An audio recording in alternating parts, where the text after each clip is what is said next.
Good night. Good night. Good night. Good night. Oh my goodness. It's an exciting night. An exciting night.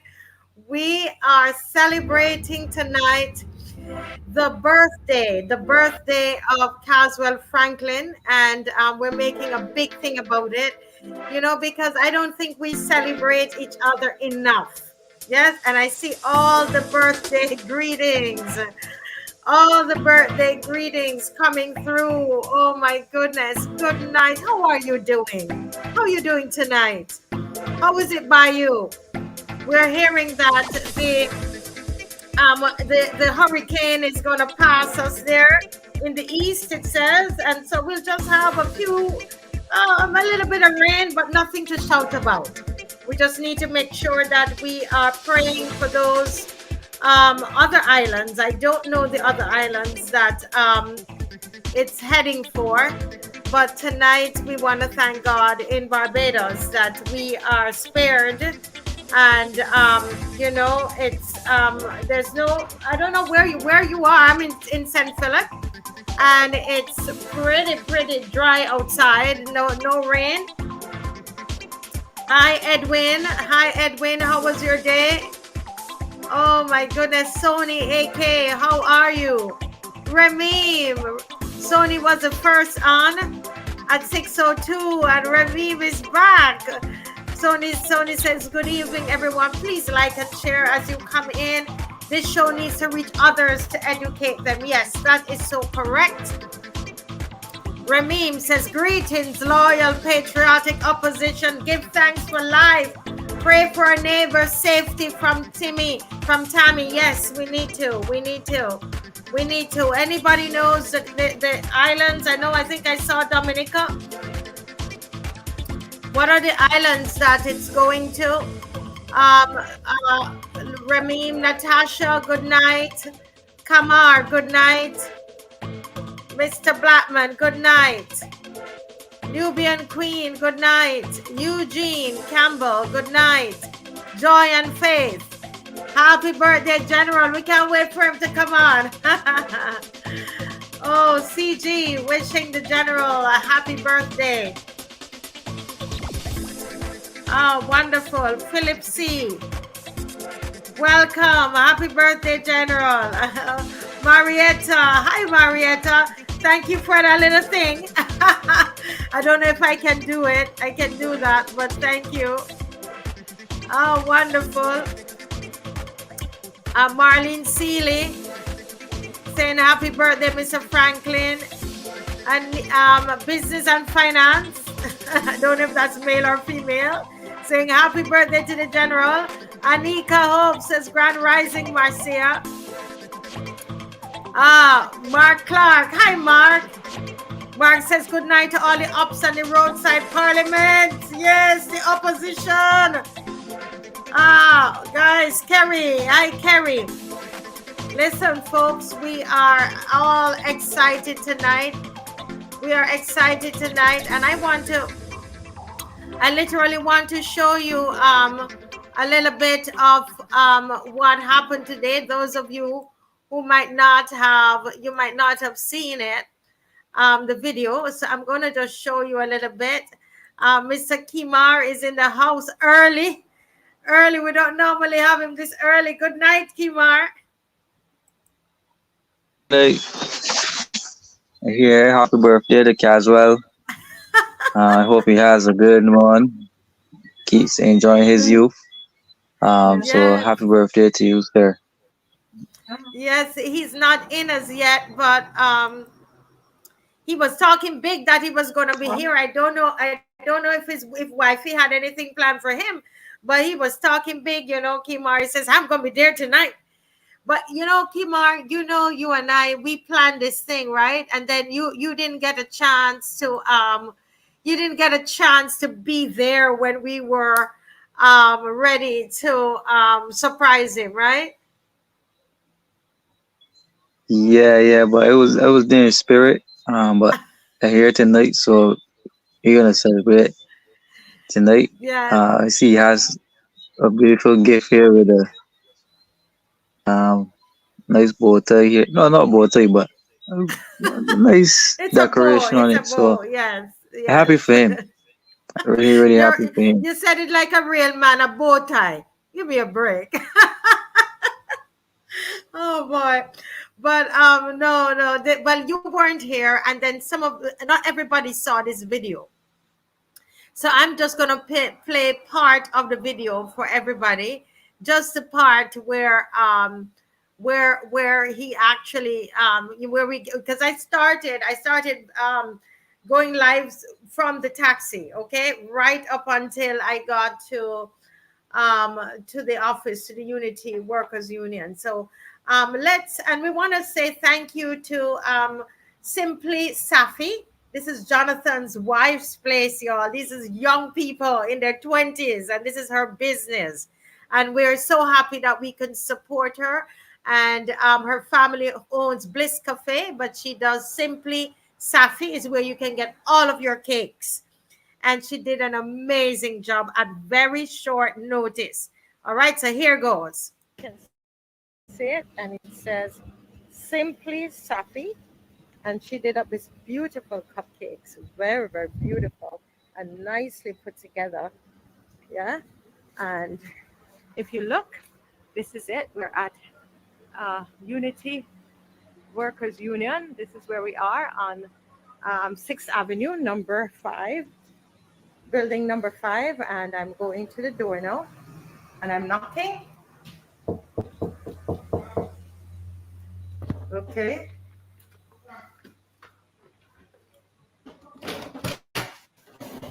All right. And here we are, and this is the big man here himself, the birthday man. We are live. And on behalf of the Marcia Week Show and everybody as the opposition, sir, we want to present you with that little token of love, because we so appreciate you. And we just want to say happy birthday. Everybody online said happy birthday. Come on, guys, set up the stars. Set up the stars. You surprised? Yes, I am. Thank you very much. Everybody's taking care of me today. Yes, he got some more stuff too. Because let me tell you, this man you see here, honestly, he is a real deal. I thank God for him. I bless his wife. I tell his wife all the time, thank her for lending him to us and lending him to Barbados, because he spends a lot of time. He works very, very hard. And it took nothing of me today to try to make this happen. Kimar was with me as well. So Kimar, but he had to leave because he had to pick up someone because the cake was late in coming. And that's from Bliss Cafe. Jonathan's wife. You remember Jonathan was on the show? Yes. And mother's my friend. Oh, so that's okay. That's his wife's cake there, Safi. And so she did up those for you this morning, fresh. Yeah, but I'm gonna wash my hands right now. All right, okay, guys. So this is it, and please share this up. And let's. Oh boy, I'm letting out the AC out the place. But this is. And what else you doing for the day, sir? Well, I just came back. I had a teacher's professional there. Session with some teachers at Accra. Yes. And I didn't plan much beyond that because the time the storm was coming. So I didn't do much planning after that. But I have some letters to write. So until the storm comes, if it comes, I'll be here. You'll be here. And we was here tonight, or your wife taking you out? I don't know what she's planning because they always try to surprise me. Yeah. So you will see me though. Because listen, I hope if the wife watching, is not our fault to hear. It's not our fault. He said he's coming. So we will see him tonight. Okay, guys? So bless you all. And see you tonight at 7 o'clock. God bless you. And Roadside Parliament. You want the people to come out to the Roadside Parliament? Well, by all means, please come through, because this is your opposition. This is the opposition that you needed ever since. We are the opposition. Come and hear the other side. Come and hear the other views. Yes, and that's 5 o'clock on Sunday evening, right? At WESTBURN Mall, the corner of Baxter's Road and Westbury Road, all right? So everybody come out. This is the big man, General's birthday, and we can't let it go down like this. Listen, we're going to celebrate him while he's alive. All right? And he has many more years. So we wish him a happy birthday.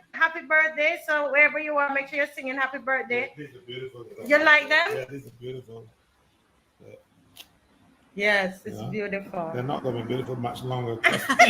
Oh, there's another piece. She said when you open it, that you have to put this inside. Okay, when you take it, you have to put that like stick it inside.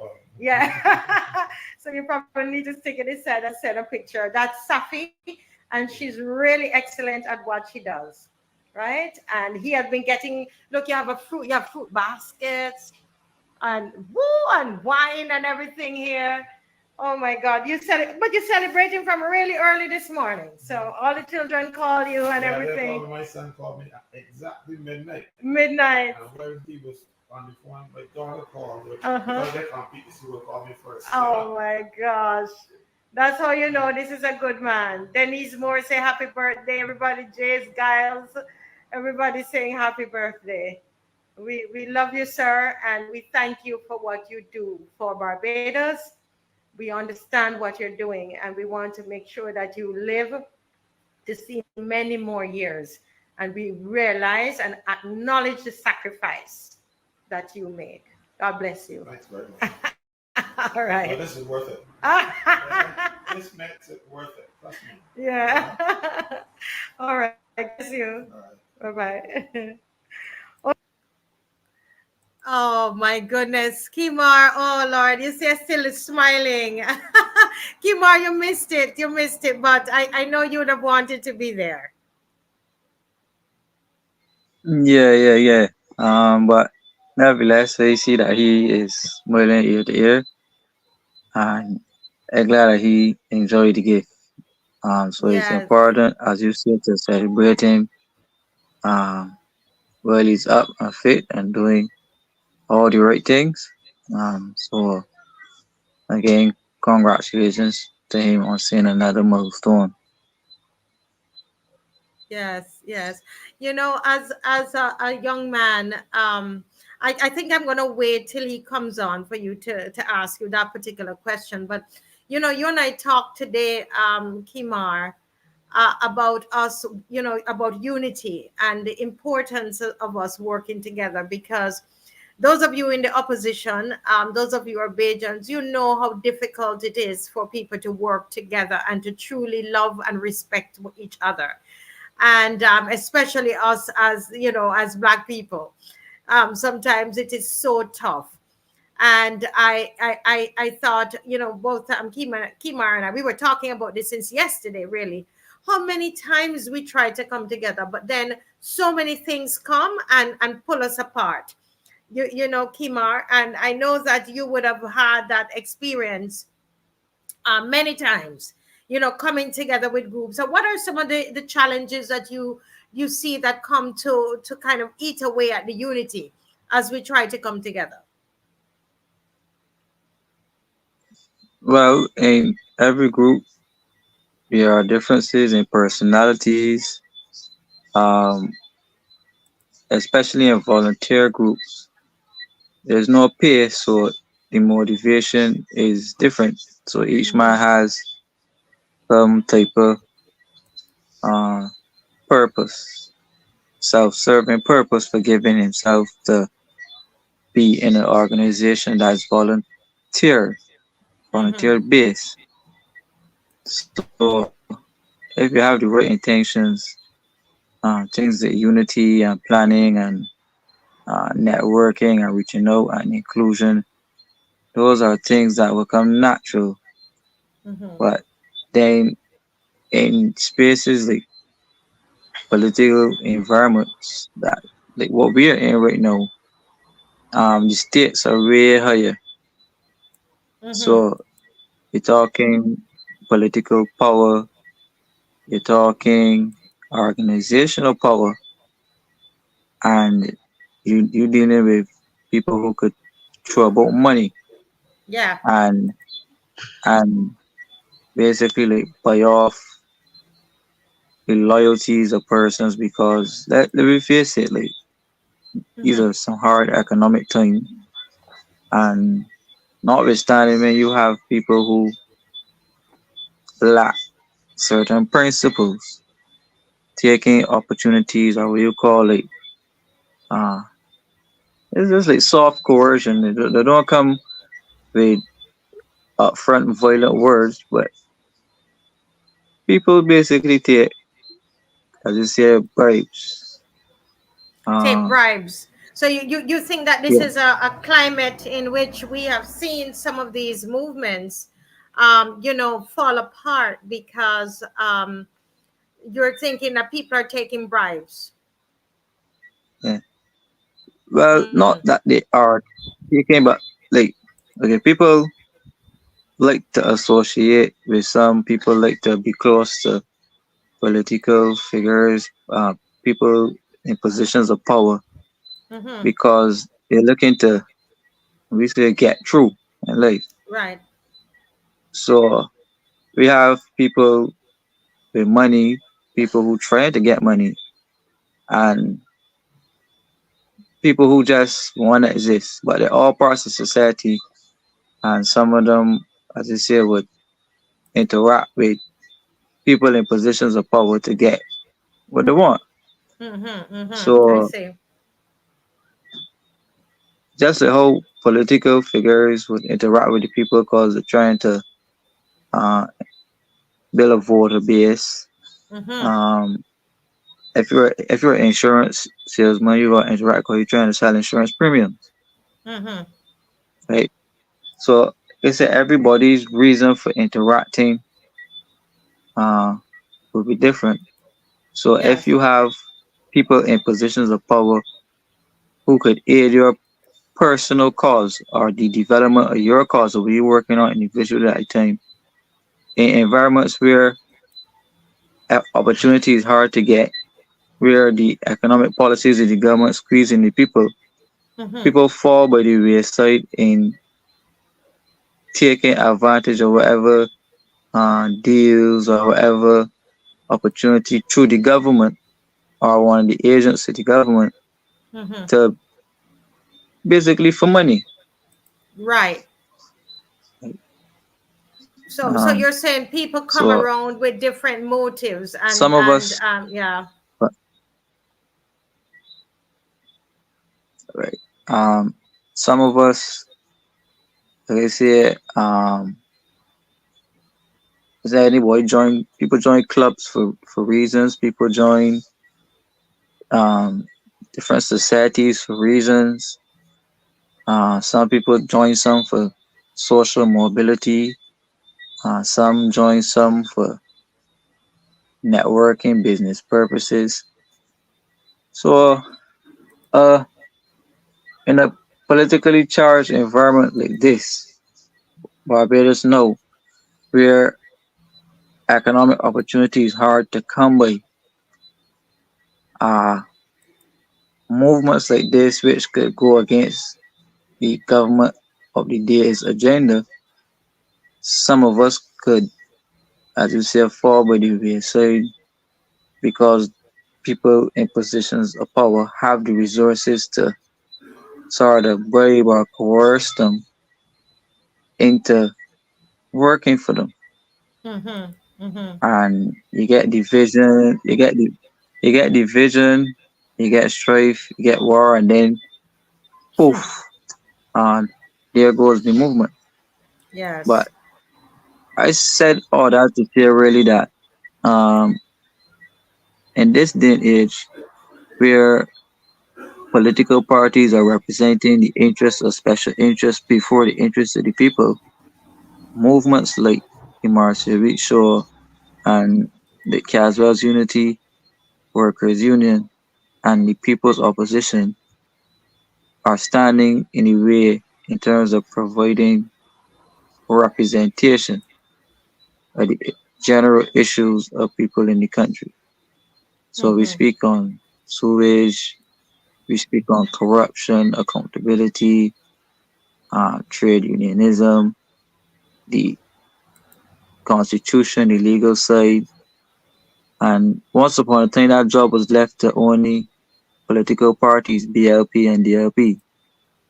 So we, as the opposition, have taken an interest uh, in offering representation to the people, not on a political party perspective, not from a political party perspective, Mm-hmm. but from a but the issues that we tackle originate exactly from the hearts of the people. Right? Yeah. So offering that connection, it is something that was missing. It was something that was lacking.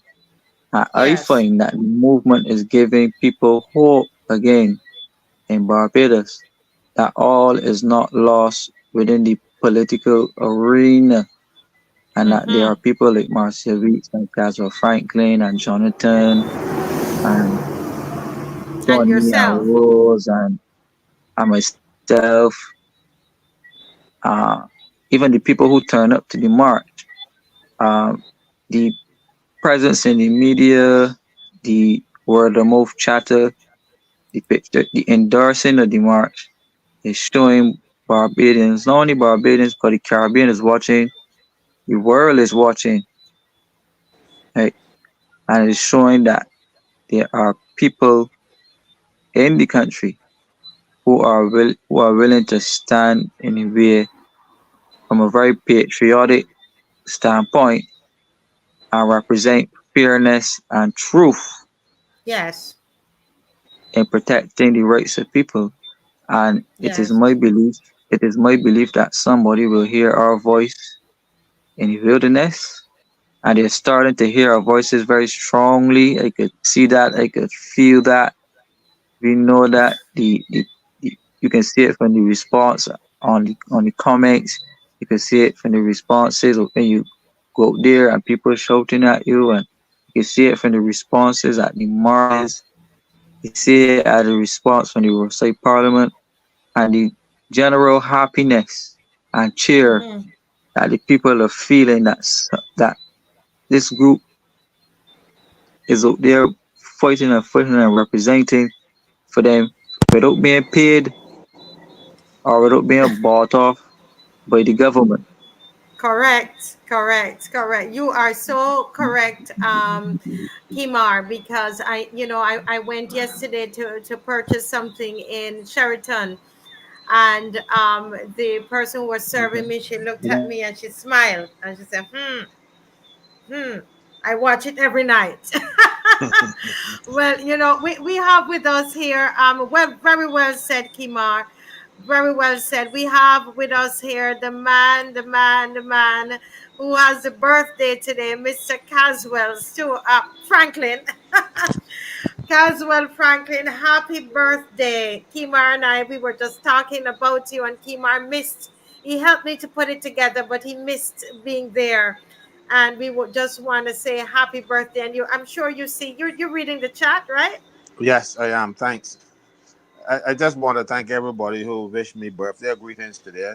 And there were many. I didn't know there's so many people that was out there care what I said or even had any interest in what I was saying. But I see these people just didn't send me greetings because they just feel like, and I was really touched by them. I like my mother used to, when you call on her birthday, she would say you're the first, you're the second, and all the way to the. When I was doing that with my thing, I had to stop because I lost count. So I only count my my siblings that called it a deliver, because that was always a joke for us when you hear. I thought my niece was here number 10 and she was happy laughing at that.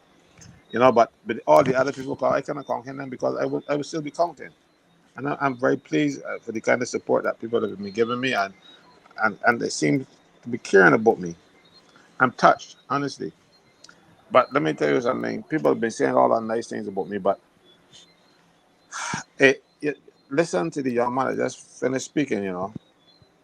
I want to tell you that man is far wiser than his age would suggest. I think Barbados is well served for having people like him. I am on the way out. I trust me. I ain't got another 20 years or nine around the place. But people need to listen to him. I do. I do a lot. And just now I was listening to him and I said, but this man hitting the nails on the head all the time. It's true. He's not missing. He haven't missing anything, and he's saying these things and that I know to be true. You know, like sometimes they ask him about people being corrupt. He said that might not even want to just be corrupt. It's just that they want to be associated with them, and people then use that. I spoke to a group of teachers today, and that's one of the things that we talked about. This corruption, this thing that people, um, in their parties, they let their parties get with all kind of crap. This, I think, we need to listen to this one more. Trust me when I tell you. I keep telling you so. This he's going to go far. He's going to go far in this country. And at 28, a little boy, and then I do long nights about nothing. You know what I mean? But he has garnered so much knowledge and so much. I don't know what to say when it comes to him. I listen to him and he makes sense. Yes, he And does. I'm happy to be associated with him. I'm happy to know him. You tell the truth. Yes, And I said, look, Barbados now is well served with people like him. And those yes, other guys that came on the show the other night, I don't know that we have a generation behind there that's more powerful than anyone that we had before. mm-hmm. They're showing it. And we just you had four on the show. And then only four. There Quite are a lots more of number, them out there. quite a number. And I hear how you are talking about Kimar, and this is what I love. Honestly, it brings me joy. This is more than any pay, and the Kimar says it right. None of us, you see, we're not being paid to do this. We don't. There's no sponsor of the show, and Kimar will tell you. Kimar will say, "Man, he's trying to see if he could get some help for us to get on Barbados Today, to get on their website." And I said to Kimar, we have to just be careful because one thing, I don't want nobody not going to buy me, and nobody not going to Mr. Thing. But Kimar made such an effort today to help me to get this thing done for you. And I want Kimar, can you speak about why is it that you would take the time out of your day, help me, pick me up, try, did all the things that you did today to make this surprise possible, even though you yourself couldn't be there. Why did you do it for Mr. Franklin? Because he deserves it. I think it's the least that I, I always say. I just wanted to do anything at all that I could to help him to enjoy his birthday, to also help him to recognize the impact that he has, uh, not only on me but all of Barbados. By just standing up and speaking. I know probably when he was younger, on his report card in primary school, they put Caswell Franklin talks too much, That was common there. right? And That actually happened. is it? I know it that talk too much is lighting your path and lighting the way for so many minds in Barbados. So I just wanted him to know that and to see that. And like I say, it wasn't about me being there. Even if he was not told that I did it, I just was happy to do it. Um, to ensure that he had a great day and to show the appreciation that I have, and to let him know that that appreciation goes so far away among so many people that I know. Yes, yes, yes. And I'm listening to the both of you. It's very touching, because I find that this we live in a country that we don't give honor too much, and we like to say, don't tell them too much, or their head going to get swell, or where they're going to think too much of themselves or whatever. But we need to stop that, and we need to celebrate each other and to say thank you. This man has been a lone voice crying out in the wilderness. crying out, crying out, crying out, and gave a lot of us courage, a lot of us strength, like myself, to speak out. And every time I would hear Mr. Franklin, it gave me that courage, Marcia, speak out, open your mouth, speak out, and to support him when it was the nurses. And that's why I supported him with the nurses, because that it's that voice. And that's what we're asking, Mr. Franklin, for people to do, and people are doing that. Today we made a sound and said, listen, we don't have enough money, and those people that I had, the few persons I had on WhatsApp, have their numbers, and I reached out to them. They were responding to me like this. They were responding to me, Mr. Franklin, and that's the beauty of us all coming together. The Ubuntu. I am because we are, coming together, and that's what we want to celebrate in you tonight. And so that's what the people are responding to, in saying, thank you, and saying, yes, you deserve it, you deserve it. And that's what we want to say. And for everybody who comes on, somebody saying, don't forget Dr. Marsha Hines, Shelley Ross, Heather Cole, Maria Bradshaw. Yes, those women. Yes, there's some women there as well. But tonight is Mr. Franklin's birthday, so we're just going to celebrate him tonight. Not that we're neglecting anybody else, but we just want to celebrate him tonight, and nothing is wrong with that. Okay? But yes, yes, yes. So we're giving him all the respect. I know he's ready to move on to other topics, but before he does, okay, I see Kimar is back on. Before he does, Mr. Franklin, listen, this is why I tell you, I honestly, I really, really bless God for this man, because when he tells you something, he lives by it. This is a new phone, guys. This is why I will continue to serve in the way I'm serving without a dollar, because of how this man operates. Mr. Franklin said to me about 3 weeks ago, he says, Marcia, we need to get the people to call in, and I would like to get a phone and a phone line just for them to call into.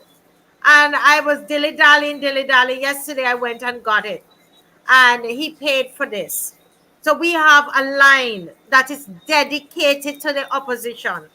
850. Write it down, 850-8888. All eights at the end. And we got the eights, Mr. Franklin, for new beginnings. That's a number for new beginnings. It's raining by me. I don't know if you can hear the rain in the mic. Can you hear the rain in the mic? Or I'm good. No, I'm not hearing it. Okay. So the number is 850-8888. All right. That is the number. And I put it in the chat somewhere there, and I'm looking for it again to put it up on the screen. And that number, whenever we have open mic, so we won't have open mic every night, but whenever we have open mic, and that time when it's open mic, this phone will be open and you can call in only when the show is on, because we don't have an office to man the phone, right, Mr. Franklin? Not yet. So we don't have that as yet. So this will be only on show nights. Mondays, Sundays, Mondays, Wednesdays, and Fridays. And we will tell you when to call in. It's like brass tacks. You can't really call brass tacks any time of the day, right? You True. call brass tacks at a certain time to get through. I believe that we will reach a stage that we will be able to have this phone line open a couple more hours per day to hear from you. You see, because Mr. Franklin believes in this. And there's up to the taxi man that was driving me today. I told him where I was going. He said, Caswell Franklin? He said, no, man, that man just helped my friend the other day. And he went on and he was talking about Mr. Franklin from the time he picked me up till the time we got there. And he waited until I got off the live to go and meet him and to shake his hand. Isn't that correct, Mr. Franklin? Yes, it is actually. Yeah. So we are hoping that tonight we're going to sample the phone. In Jamaica we'd say, we're going to christen the phone tonight. We're going to christen it, right? So we want you to call in and, let's test it out. It's not, you can't call WhatsApp though, because the WhatsApp, I only got it yesterday. The WhatsApp not set up yet. But you can call in and let's test out the phone tonight and share any concerns, wish the general a happy birthday, make recommendations, etc. I know we're going to go straight into issues now. So, you can also, listen, you can also come in on the link. Here's a link. Copy the link of the StreamYard link off. Copy it now off quickly in case you want to come on. You don't have to open your mic, you open your camera. You see, Kimar is on without his camera. Camera is off. If you don't want, you might be in your nightie, your nightgown, your pajamas, and you don't want us to see you in your pajamas. That's okay, right? But tonight is a night you can come on, and you can, to celebrate with Mr. Franklin, and to also share any thoughts that you have. Basically, the roadside parliament starts tonight. We out on Sunday. We have a public meeting on Sunday, 5 o'clock. So roadside parliament starts tonight. Come in. You can't say you don't have the opportunity to come in, because the opposition is not just the people on the panel, but it's you as well. Okay. So write down the number and you can call in. Mr. Franklin, what's on your mind tonight? Well, I was going to talk about constructive dismissal first, but I want to mention something that people come to me with all manner of things now, and these things bother me, because a lady came to see me yesterday, and I sent her to the police complaints authority. She was having a heart attack, and she drove herself to the hospital. Somehow she got in, and it saved her life. But she was in hospital as a patient. Her car now was in the car park. But somebody thought she was going to die. I mean, steal the car. It was the person she bought it from years ago. She still retained the key. What? She called the police. So When some hold on person a come minute. to, You're going a bit too fast. So there's somebody who was having a heart attack and they drove themselves to the hospital. yeah, And thanks be to God, the person recovered. But then yeah, someone stole her car. yeah. But it turned out that the person who stole the car was known to her, and he had actually sold the car to her some years ago. But of course, now she's in hospital, give it up for dead. So he would have gotten the car, and she goes to the police, and now she's the victim because the guy got police family, you know, and she can't get back her car, she can't get a man charged and all kind of stuff, and the police now trying to tell her, but one, she forged the documents to buy the car. You imagine you got your car 4 or 5 years now, and the guy who says that he owned it never went to the police for you. And all Mm-hmm. of a sudden now, you're sick in the hospital, think you're going to die. He seizes the car, go out there now and know that she didn't die. He's giving the police, and nobody can be that foolish to believe that somebody would have been, the car would have been stolen from them, fraudulently taken away from them 3, 4 years ago, and then we call the police and we tell them about anything. So the police must know better. I'm an ardent supporter of the police. I fight for them. I do all kind of stuff, but I will not accept this type of behavior. Mm-hmm. It is wrong. They know that this young lady is is the victim, and because the person who did the dirty deed, he has a relative working in the CID that she becomes the victim. And the thing is, she had a heart attack just the other day, and they kept her in the station and bullying her and um, threatening her and all kind of nonsense. So they, I directed her to the police complaints authority. That's in Wildy, Mm-hmm. and not the police, not the Office of Professional Responsibility, because the Office of Professional Responsibility is police investigating police, Mm-hmm. and I have a little difficulty with it. I'm more in favor of the police complaints authority when the government put the resources behind them, they can get the job done. But this type of behavior, and I've been hearing a lot of complaints about police and stuff, and I'd like to give the police the benefit because sometimes you will see the police go into the area and people want to beat them, right? No, Right. if the police go into the area and get somebody, don't go and try to pull the police hand. if you believe the police are wrong, go take them to court. Do something. It is not, you're not supposed to go there and fight against them or fight with them. You Right. know, but when you and I will fight for the police and make sure that they, right now I'm complaining all the time that they should not go to work till 68 because But you they can't be no still need effective to policeman. do right by people. You got to do I right think when we people. have a call here, but I'm gonna try to see see how it works. Hello, good night. Good night. I'm not hearing the person. Good night.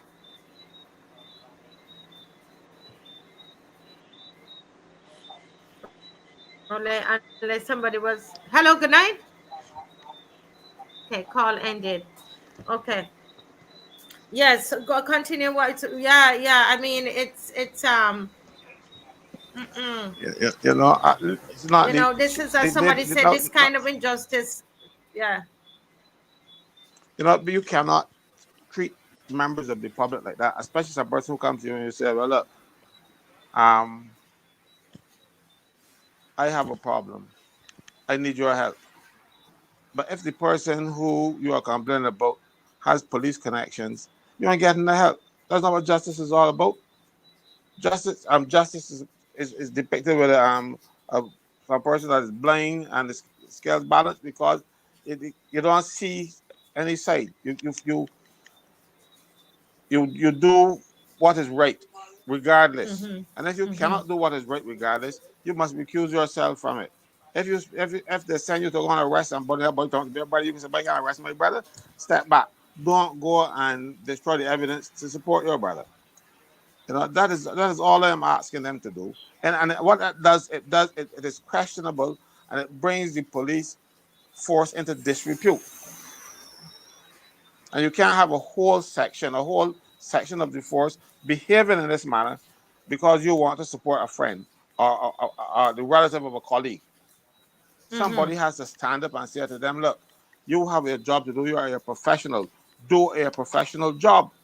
Mm-hmm. You know, Mm-hmm. I am still not happy with the outcome of the investigation into the phone that fell out from under the table in the police station when the lawyer was um, interviewing her client.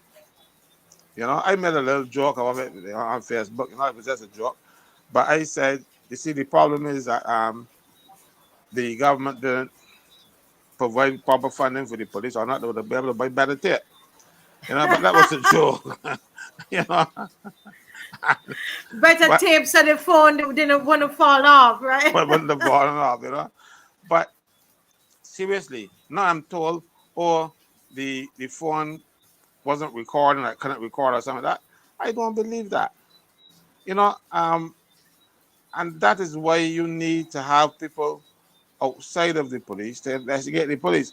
And when you see a report now, because they had outside investigators of this one, I don't trust them either.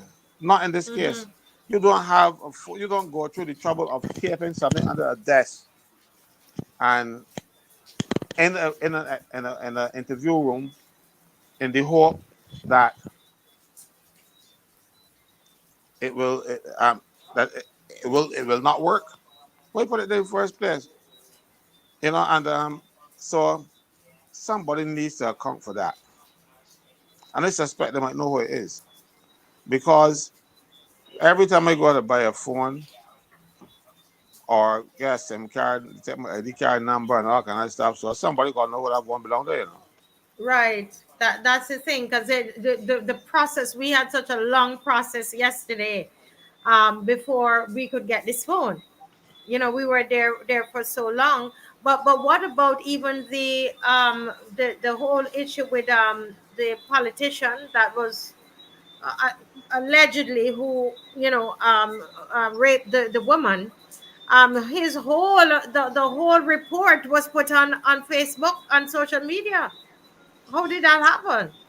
Well, you see what happens. I don't even know if it's the police because the report, the form that the report took, is the police reporting to their seniors that been a report to the ministry. Right? So that report looks like something that the police would have sent out, because these reports are sent to the Attorney General's office. Like President, I remember when I worked for the Attorney General, I used to see some of them, the Child Care Board reports and stuff. I used to see some of them, and that's what got me so, I don't know, scared, but I had me so scared when I had my little children, because I used to see the things that happen to little children, and I said, well, this happened to my children. I can be a mother hen, and I protected them, make sure that they were away from harm's way.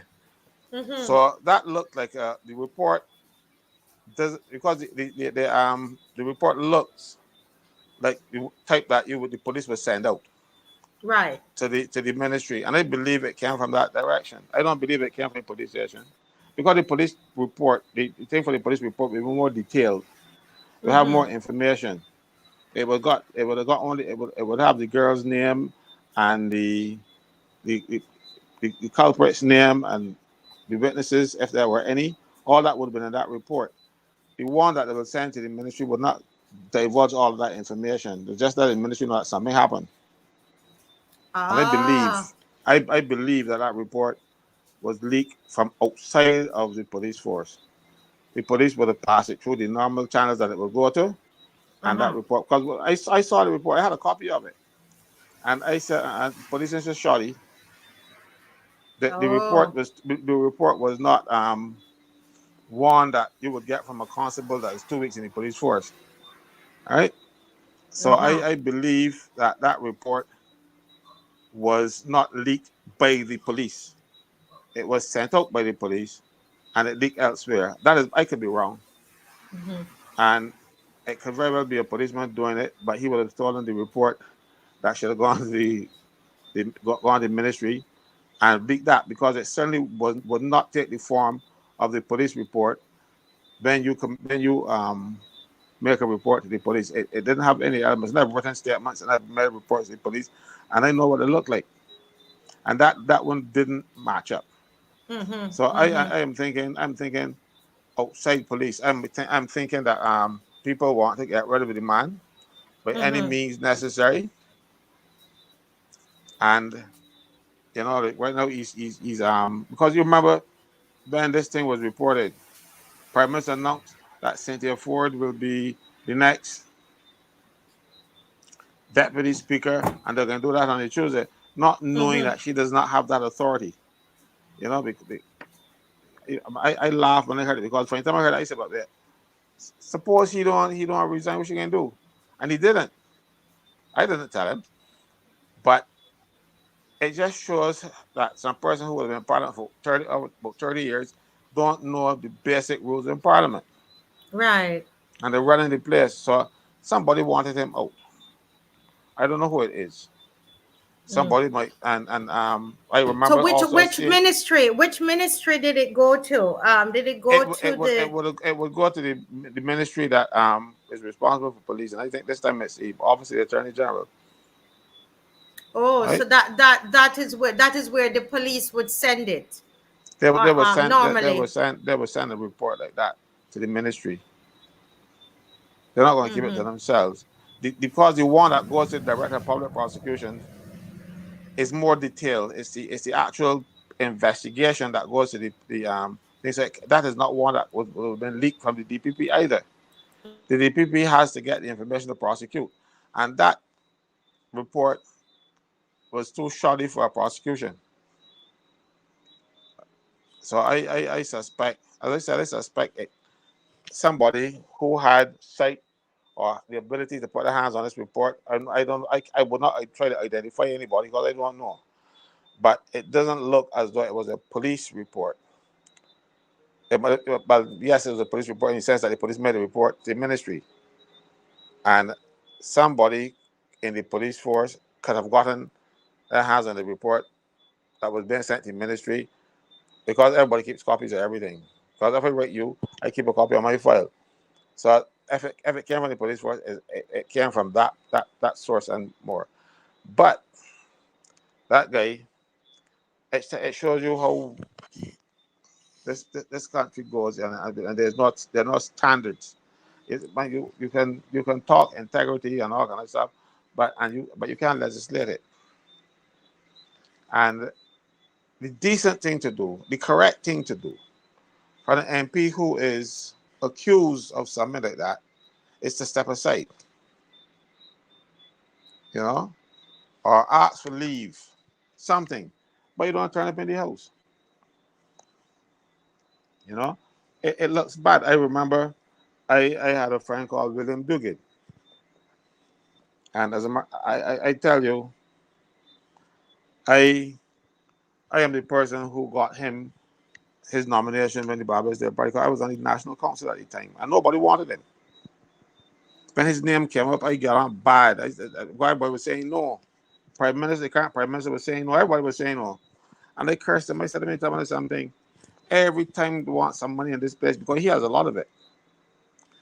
And I said they would call him and he would pay salaries. And the party got the money thing, and he's only a money bags. I also Dixie, and then I moved the motion that his nomination would go through. We had 7 for, 6 against, and 14 abstentions. I said, Chairman, 7 to beat 6. The nomination going through. And somebody told him about it, and he became my very good friend then after that. Because I didn't tell him, he was not there. And so we were good friends. And then when he went in the house and he used abusive language to Don Valines, told him about his mother's parts. I um I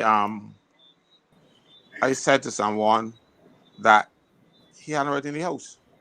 He should go forthwith. And the person told him, he called me. So he thought I would have been more. I said, but the might think you should resign, you know. You Barbados scholar, Barbados exhibition as you are, you could use better language. If you could reach that last state, you don't got to use those type of words. And so you're an embarrassment. And that's when he stopped speaking to me. But I don't know if he want. But he asked me, and he called and asked my position. Now, if he didn't want my position, he shouldn't ask me because I'm not going to give the position that you want. I'm going to the position that I believe, and that is the biggest problem we have. 1 second, Mr. Franklin. The hold that thought, but someone is on the line because we asked him to call in, and so I am hoping my husband is the more technical one. So I'm hoping. Good night, sir. Wow, can you hear the person? Mr. Franklin. I can see Jonathan, but I'm not hearing him. Oh no, do you hear anybody on the phone? And I heard it, Liz, not Oh, loudly, yeah, not. they're on speaker. I'm gonna hand this to Dave and see if probably we need to turn up something. I am telling you, I'm not a technical person, so just hang on, sir. If anything, we call you back, okay? Dave, can you help me here, please? We want to make sure that this works. See if the volume on the phone itself is low. Okay. All right. Yes, continue what you were saying, Mr. So I was just saying about integrity. We don't follow any standards. 1 second. It's turned up. Yes, go ahead, sir. Let's see if we hear you now. Yeah, good night. Can you hear me? Can you hear him, Caswell? Yes, I'm hearing him. Okay, go ahead, sir. Welcome. Yes, good night. I am an avid listener and viewer of your show, and Yes. I wanted to point to thank you, Richard Campbell Franklin, a very, very happy birthday. Very, very happy birthday. I am from a lot of the students from that great institution in Waterford, and I want to say to Caswell, up and on, thank you, brother, up and on. Up and on, sir. Up and on. Thank you. And many have returned of the day. You are doing a fine job for the country. You are lighting the way for the country. And may God give you bless you and protect you and everything that you do. Just thank you, Castle, and happy birthday. Okay, wonderful, Thanks wonderful. so very much. Yes. Now, are you going to be at the Roadside Parliament on Sunday at 5? Yes, I'm hoping that we can make that to that tournament. Yes, good for Yes. me. Yeah, so that we're going to talk all about water. As you know, Kimar started that on this show, and it's becoming a national conversation.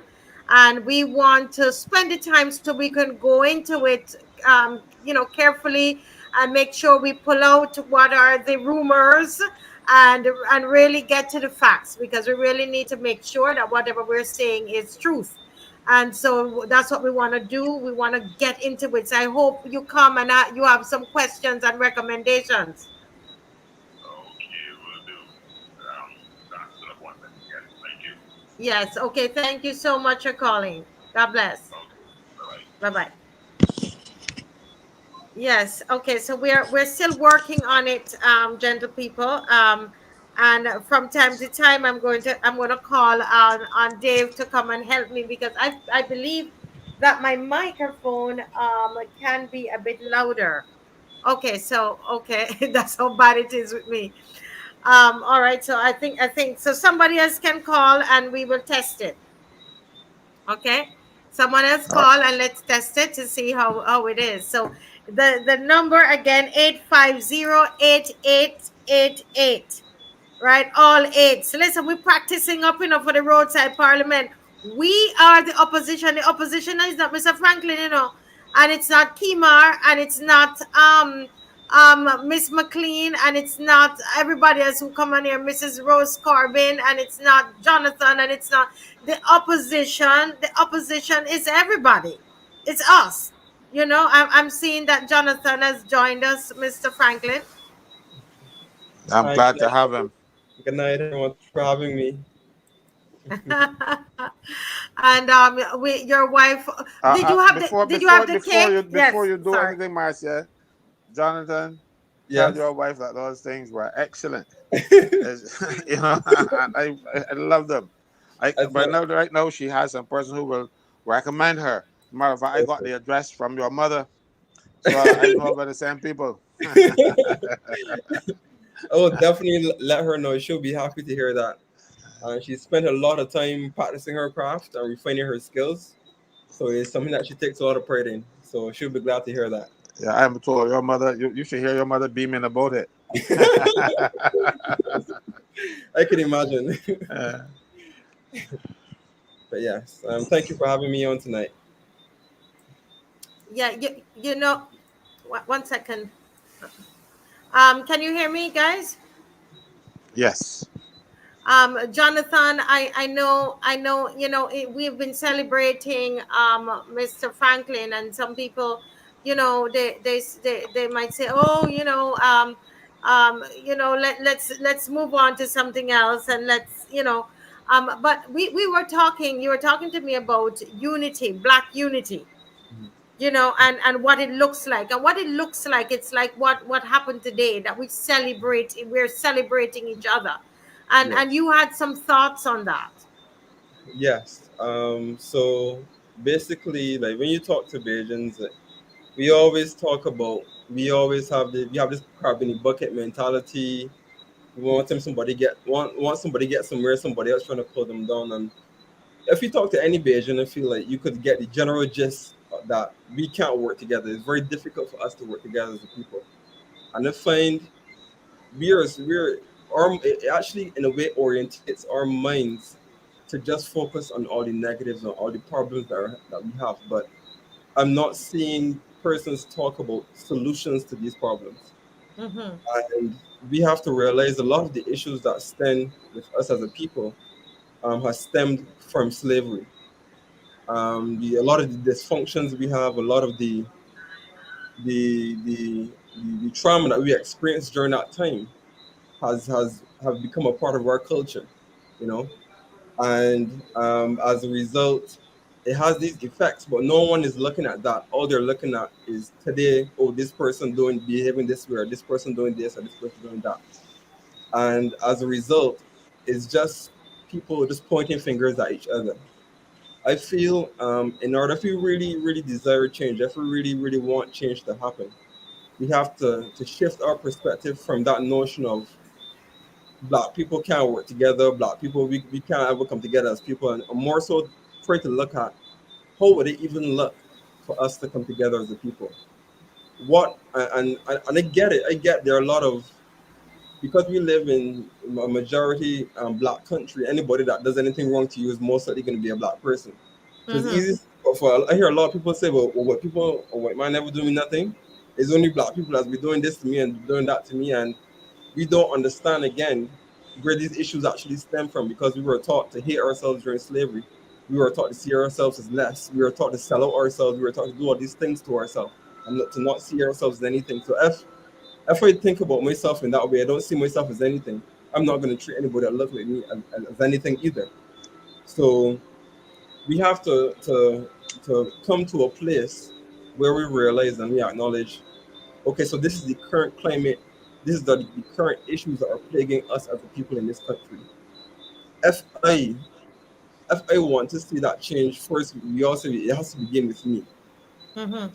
So understanding that we have these current issues today in our country.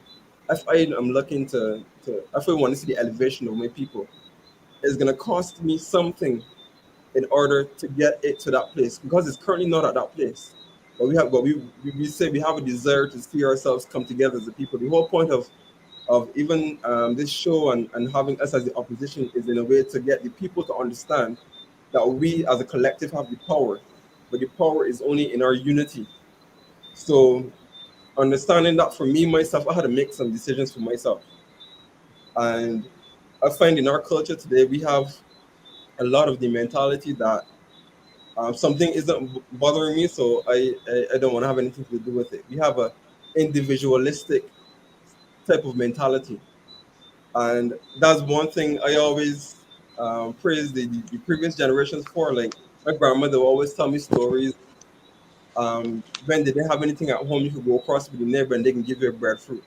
When you could go and get some sugar, you could go ask for some salt and this thing, that, whatever you needed, you could go and you could ask, you can get. Then even if they don't have much, they can find something to give you. And I feel like our culture today has strayed very far away from that. I feel like we live in a society today. You could have a neighbor and you don't even know who their name is. You don't even know anything about them. You don't even talk to them. And as a result, it is caused us to develop an individualistic mentality. Whereas when we see something happen to somebody else, we don't take it as us. We just take it as, oh, that's them, that's their problem. But the thing is about having that kind of idea, that kind of perspective, is that one day a problem is going to be at your doorstep, and you're not going to want that when the problem reaches you, that no one is out. It doesn't seem to care. It Correct. doesn't seem to matter for anyone. So in order to understand that, we have to start looking at each other as a family. And I know it's easier said than done. I know there are a lot of people with our own skin color that isn't really even for us. And I understand that, and I get that. But we have to have, I was telling me with earlier, we have to have a baseline of decorum and respect that we have for each other. A baseline that we sit together, we come together as people and say, you know what? Even if I do not agree with this person, even if we don't may not like them personally, I'm not gonna go below this certain standard of treating that person as an individual. And in doing so, in creating that baseline, we can start to try to build something together. Because Yes. I find it's only with these situations that happen, these big situations that happen, like for example, the incident that happened at Springer, that we are more willing to put our differences aside and say, you know what, we this is the stance that we're going to take on this specific thing. Why does it take something very bad or an atrocity to happen in order for us to say, no, we're going to put our differences aside? We need to get to And that work point. together and work Exactly. together. And as you Exactly. rightly say, this is what we're trying to do, what we're doing. Yeah. This is what we're doing, and I often say, let's find what we have in common, Yeah. and work with each other, and to be Yeah. humble enough to listen to each other. And I love what you said about, have a baseline, Yeah. a basic respect. And that's how I felt treated by your wife today. as a young person, she treated me with a lot of respect. And for that, I mean, we've called her business name so many times tonight, you know because what could have been something bad turned out because of the way she treated me. But let me treat Mr. Franklin with respect, because I got a little distracted, Mr. Franklin, with trying to fix this thing. And something tell me you had something to say. No, Hoy, not letting me get Yeah, off the you're hook. saying that. Yeah. And I, I think it's you a know, she. If it's the same person that I know, she says, please let Mr. Franklin finish his thought. But thank you, Jonathan. And she's yeah. right, because we have to respect each other. And it No, wasn't intended. I I just was, got distracted. I didn't feel disrespect or anything like that, cause No I problem. But wanted to we're a hear, family. Jonathan. So, Yeah, it but didn't we're a really bother family. me. So And to tell you the we're a truth, family. I try to remember what I was talking about now. I am so Yeah, sorry. I that, was that's hoping you not would a problem. remember. No, I was talking about the parliamentary system that we have, where you would be required to resign. All right, I see in more mature parliaments. Ours isn't matured. Ours is a parody of a parliament, a parliamentary system under the Westminster system of government. Ours is a mere parody. It's like a skit. You show you put on, but actors are not necessarily the real thing. Because in England, and I remember there's a case where the guy was called, his name was Profumo. He went to Parliament. Somebody accused him of having a mistress, and he got in Parliament. He didn't have a mistress, and that time he had one. He had to resign just by denying that he had a mistress on the floor of Parliament. When he did have one. Of course, that's not something people want broadcast to the world. What he should have probably done is to say, "I'm not answering that question," But so something as I thought as minor as that cost him his seat. But in Barbados, you could lie. You could come to the public and say things. Kimar could give a million of them. Where the minister says something and then come back and say something else. And mind you, to do that,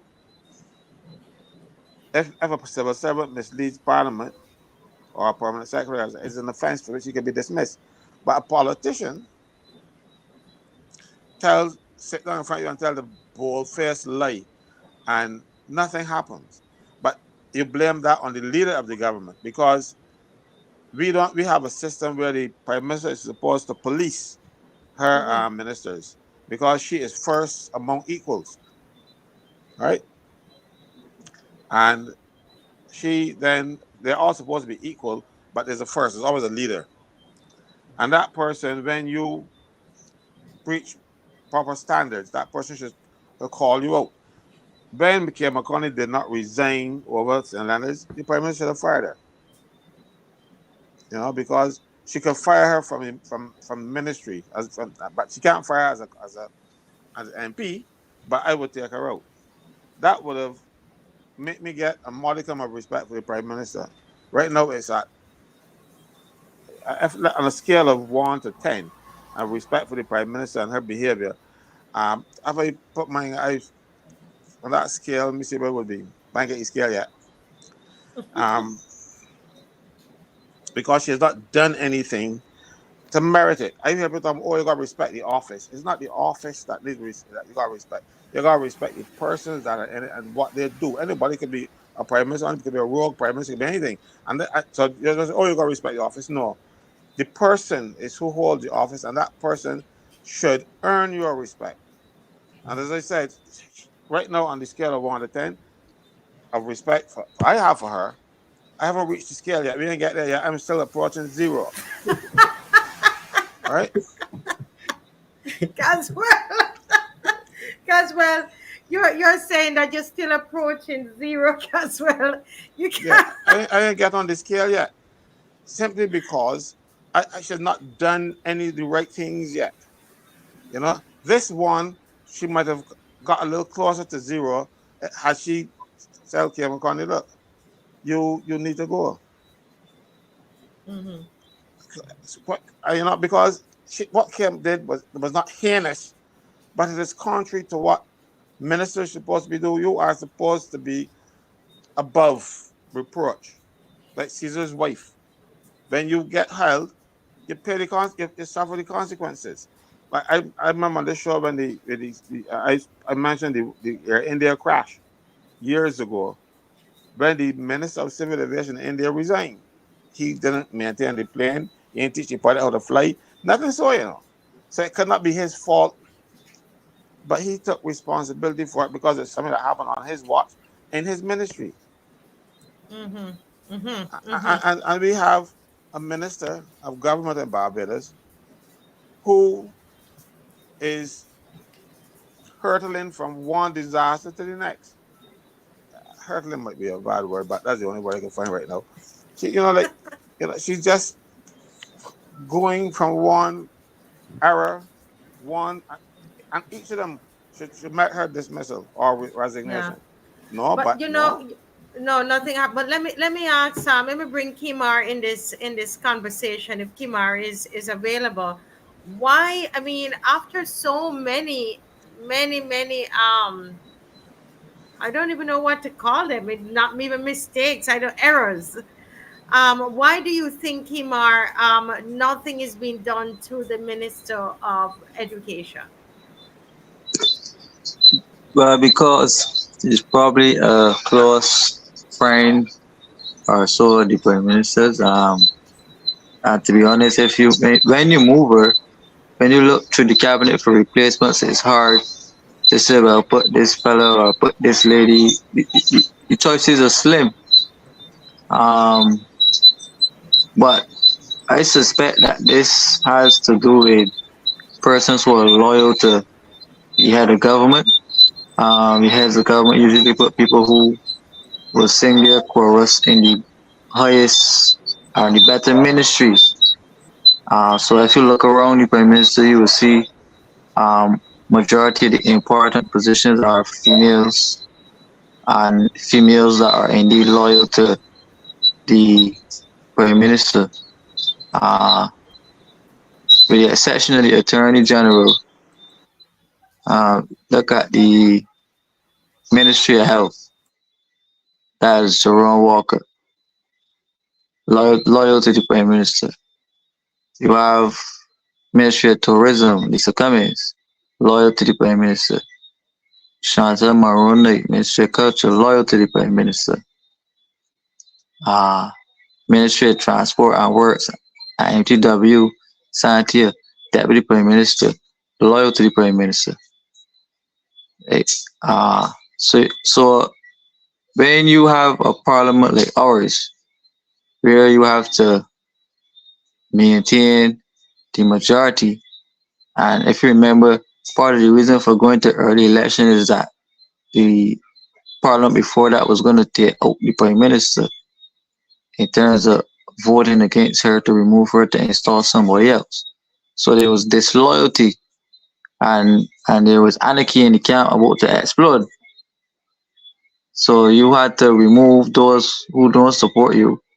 And if you can't completely get them out, you get them ministries that they can't help nobody that they may eventually lose your seat. And you reward those persons loyal to you who are going to vote on every bill that you send on without question, without resistance, without anything, and put them in the position to facilitate your reign. Uh, Unfortunately for the country, those persons are usually the weakest persons, and these are the persons who coattail on to the leader. And whenever the leader loses, they will lose as well because they were never strong.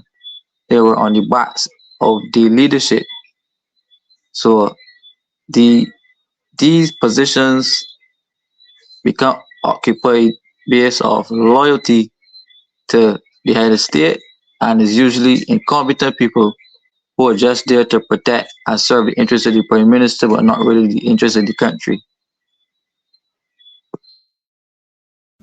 Very, very interesting. Let me, yeah, go ahead, Caswell. You see, the thing is, you took an oath to God or to whoever you took that oath to, that, or you affirm that you will do the right thing, you know. So, so taking an oath to God now means nothing to you then, because if you're going to take up a Bible and say that I will do what is right, and then from there too, you start doing the wrong thing. It speaks to the character of the persons that you have there. So, some of them, mind you, couldn't be a minister or couldn't function in real life unless they were a minister Mm-hmm. or some political operative, because they have not equipped themselves. They have not gone out there and said, well, look, um, if I don't have a job in politics, I ain't got a job. You will see a lot of them out of work and squinting and scrum and whenever their party is out of office. And they have them on both sides, Mm-hmm. because they don't have any skills. So their only skill is to go out there and fool people on the platform and cheat people and get votes. So then when you get there and you have that seat, and of course the prime minister knows how you get it, and she knows how you. I remember speaking to David Thompson because he was my friend from school, and even though I was never a member of the Democratic Labour Party and stuff, we would talk to each other on the phone on occasion. And when he picked his cabinet, I couldn't understand why he would pick three people in it. I asked him, and for one, he told me that he got help him out because his business failing and he can't pay rent. That was his reason for putting one such person. I'm not gonna call his name. I don't want to embarrass him. But that one person, the prime minister told me that he had some business and he couldn't pay his rent, Wow. so he got to help him out. So that was the basis for him See? becoming a minister of government, and that is the problem. You got to help out a fella, but when you're helping out a fella, you are helping the country down because he didn't have anything to bring to the table. You know, and Mm-hmm. and and Mm-hmm. and, and this happens because you have people who are loyal to you, and you got to reward them. But rewarding them with a ministry is something else. And the thing is, when they go in and become ministers, they don't have any skills, they don't have any knowledge in a particular area, but then they're going to a department, ministry, and they want boss about people, and Mm-hmm. Mm-hmm. they want boss about technical people, people who know their craft, people who studied it, like town planning. The people who want boss about town planning people, the town planners, most of them are very well trained, very well certified, and they know what they're doing. But you will get a Mm-hmm. minister coming in and want to overrule them, not because not because the town planner was wrong, but you got a friend that you got to help out. So all of that is corruption, But the minister has the power. I remember when I was in immigration, the immigration officers would investigate, and they said, well, this person does not deserve to be a citizen of Barbados or to be a resident, that kind of stuff. And they come back, the minister would say, I approve citizenship. When everybody, the officer who did the submission, the assistant chief who reviews it, the chief immigration officer, then it went to the permanent secretary, all of them agree. And the only body disagrees is the minister. And he doesn't give a reason or why he overruled them. But we knew why. People got paid. So our country is like Sicily, or Mm-hmm. Sicily is like Barbados, depending on because we have more corruption in Barbados um, than you care to imagine. But we have some organization called themselves Transparency International that comes out and gives us a good, clean report every so often. Like they know what's going on in Barbados. I don't know who gives them the information, but it's certainly not in accordance with what I know. Right? And corruption is not only in the hands of the politicians. Remember, I told you about at the Barbados Revenue Authority some weeks ago how people get their houses revalued. Some senior officers in the Barbados Revenue Authority, they they're going to the system and change the value of their house. Mm-hmm. A man getting divorced and he got a friend at Bra, and of course, no, he don't want to pay out the wife any significant sum of money, so he gets his property devalued by half. So when the court sees the value and they say, well, he should get half, she gets a quarter basically because Mm-hmm. he didn't want to pay out this, and this is something that happened recently. I'm not talking about any hairy fairy nonsense that But Mr. Franklin, let me let you pause there. You're gonna hold it. Don't forget. Don't be like me and forget. Listen, I'm watching Jonathan and I see he's like his eyes opening up. He's a young man like Kimar young in age, in numbers, but you know he's mature. But listen, Jonathan, what's going through your head? We were talking about Kimar started the ball rolling out of why the nothing is being done to the Minister of Education in terms of her, whether they move her from there, or she's fired, or whatever the case is. But that something is done. And you're hearing the whole thing. You're hearing about nepotism. You're hearing about corruption. You're hearing about all these kind of things. You just heard about what Mr. Franklin said that is happening. I mean, it's all happening in the government. What's going through your head as a young person? I would like to know. Oh, you're muted. Right. So actually hearing specifically about the corruption is like shocking, because it's like things that you not even think about being corrupt in. But the fact that corruption is actually going on is not surprising. It's like what was going through my head was like, whoa, that's crazy. But then corruption happening anyway, you know?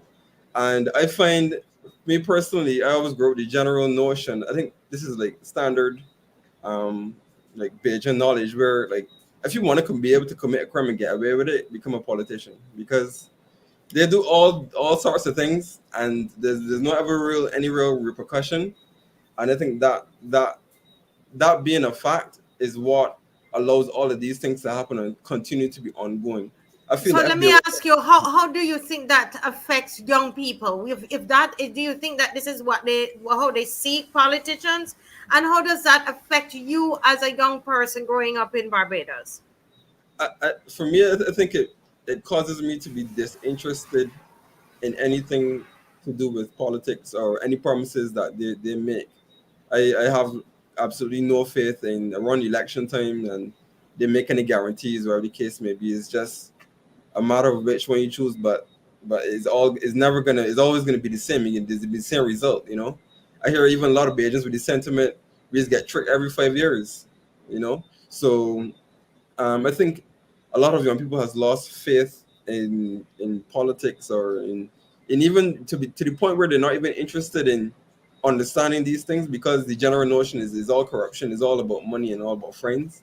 Mm-hmm. And as a result, they don't see the importance of having these discussions. Then they may not see the importance of coming to the marches or anything, because in their minds is all going to be the same result. They can do what they want at the end of the day, and nothing is going to happen.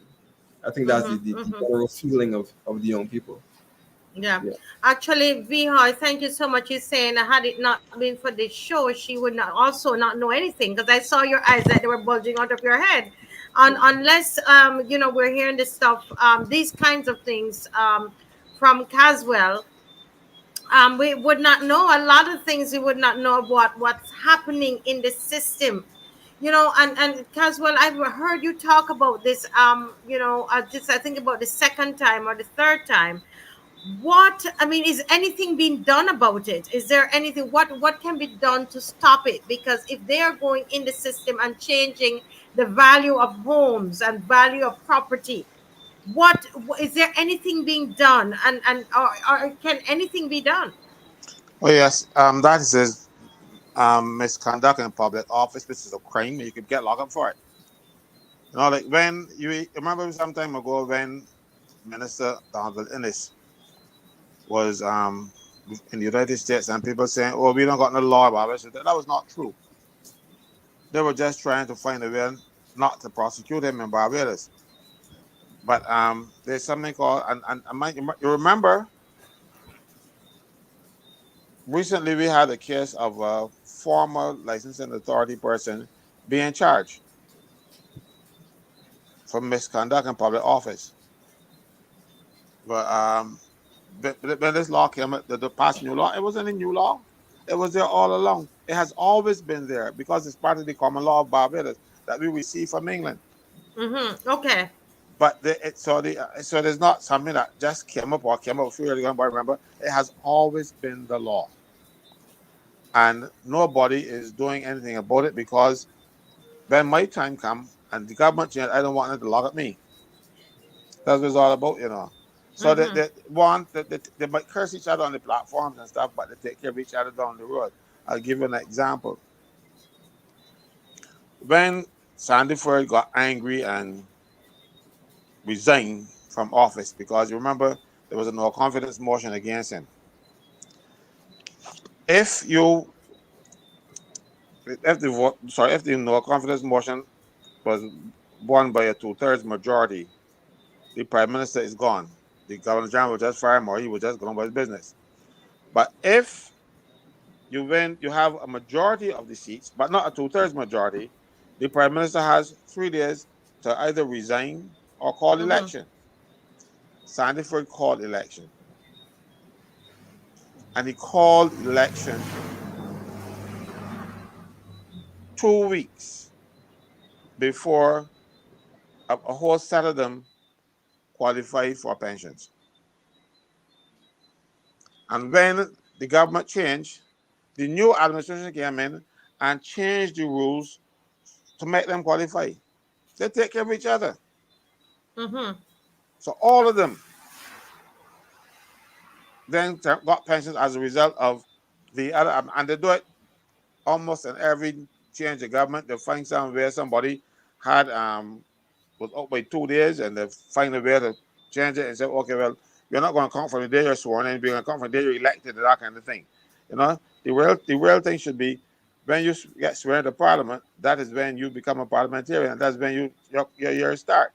But not so now, because people had to get their pension, so they had to find a way to fit the system around so they can get so they take care of each other. They don't hate Mm-hmm. each other. If they hate each other, they won't be able to move seamlessly from one party to the next. Yes, you You know, see? they don't have any kind of particular loyalty to any party. They have a loyalty to their need for a seat, Yeah. and that is the problem. And But you and, see and I, what RJV is asking here, kind of feeding into what you're saying. Who is to be blamed if we're tricked? Because we're thinking that oh, they're oh, I'm red and I'm yellow and I'm V and I'm D and I'm Q and whatever. And look at what you're saying. They all support one another. But then you Jonathan was saying that people feel like they're being tricked. But who is to be blamed? the people who were tricked are to be blamed, because you're not that dumb that they trick you this week. You know, there's this thing that says, fool me once, shame on you. Fool me twice, shame on me. Well, we've been fooled 5, 6, 7 times. So if it is shame on you, how much shame that you got back it wrong, you know. That's the problem. People get treated this way, but they identify as a B or as a D, and they wear the red shirt and all kind of stuff. Another thing about those red shirts, the law of Barbados is still that you cannot put vote me a motley on any t-shirt, all kind of stuff like that, you know. It's against the law. You can lose your seat for it. Mm. And that law was passed by Tom Adams. It's on the books. But the Barbados, they probably put a lot of those things out there. They broke the law to get elected. But But one could say the DLP they had on their shirt. Did they just have vote Dems or they had names of people on their shirt? they didn't have any names of people on this shirt. But the Okay. shirts cannot have a political slogan or anything like that. But what happens? You cannot have entertainment at a political meeting where the reg and those other people get up and sing and jump up, and you don't give a you know what on the stage. That is against the law during an election campaign. But you remember, Barbados Labour Party had big shows and enough lights and all kind of stuff. That is a crime. But who's to prosecute them? You know, in Dominica, there was a case where people did those kind of things, and the court ruled and said, "Well, look, um, that's treating. It's called treating. Mm-hmm. Okay. It is against the law. You can lose your seat if you got elected for doing so. You can probably even go to jail in some instances. But they commit crimes to get elected. Mm-hmm. And so when people see this, people saw a, a well-known politician in Haynesville photograph handing out money, Right. handing out money during the election campaign, or handing out money, period, is a criminal offense. And they were photographed doing it. It isn't like I make it up because people have WhatsApp me the pictures. And I don't know how to do these fancy things with the cameras and stuff to put people heads on thing. And trust me, it had to be that body because that body looked really bad. And so only that head could go there. So it wasn't about changing heads or nothing. So he's laughing. But I'm serious. So we knew who it was. We saw them. But what happened? Nothing. The electoral authorities are just there, pretending to be doing a good job. They Yeah. don't. They have not done a good job in my lifetime. At least. So is it that they themselves they don't know the law? Is it that they, because these are things that, like, if you know guys, everybody that's listening, like, I didn't know that that was against the law, right? And I'm saying no, there are 351 of us. No, we know that it's against the law, right? So I'm saying, can the people force them to obey the law? Can the opposition, the people? And this is why I love this show. As I said, sometimes you're tired, but you come on because there's so much education that is happening, and through the education we can get empowered. And I'm saying, if they don't want to carry out the law, the people can force them to carry out the law. You see, the problem here is, if you look at the last election or the one before, you had a chief electoral officer who was acting. Now, if you enforce the law, you're gonna act no more, or you're gonna get appointed to that post. So it's like the chief education officer. She's in a contract post. Contract coming up. You think she can tell the minister, you're doing foolishness? So when you have people acting in positions, and you have that little thing over them, they're going to do the wrong thing to keep living in the style that they're used to. Yes. And you don't want to be the boss for a few years, and then the type way you're acting. So, I mind you, it is against the law to do so, but who follows the law in Barbados anymore? That is why everybody getting locked up. Mind you, everybody, but if I say block, because they're breaking it, they're getting caught. The people at the top that are breaking the laws, nothing happens to them. Yes. Yes. That's the problem. So people, I agree about that too, because if politicians break every law and they get elected and get called honorable, Right. You see, you know. and it's shameful, because you have people like Jonathan. You had the other young man, Don Leacock. You have Kimar. You have all of these persons. That they are smart young people. You have the young lady, Shakwani, smart young people, but then, timid to get involved, to lead the country because of the examples that they have seen. And someone said it, that it's a shame that this is what Jonathan is seeing, because politics, I wish I could find the comment. They were saying the politics of itself is not bad. It's the people. Let me bring. Politics is never bad. Politics cannot be bad. It is the worms who infest it. Whether those worms are human beings or whatever, they are the people who make it bad.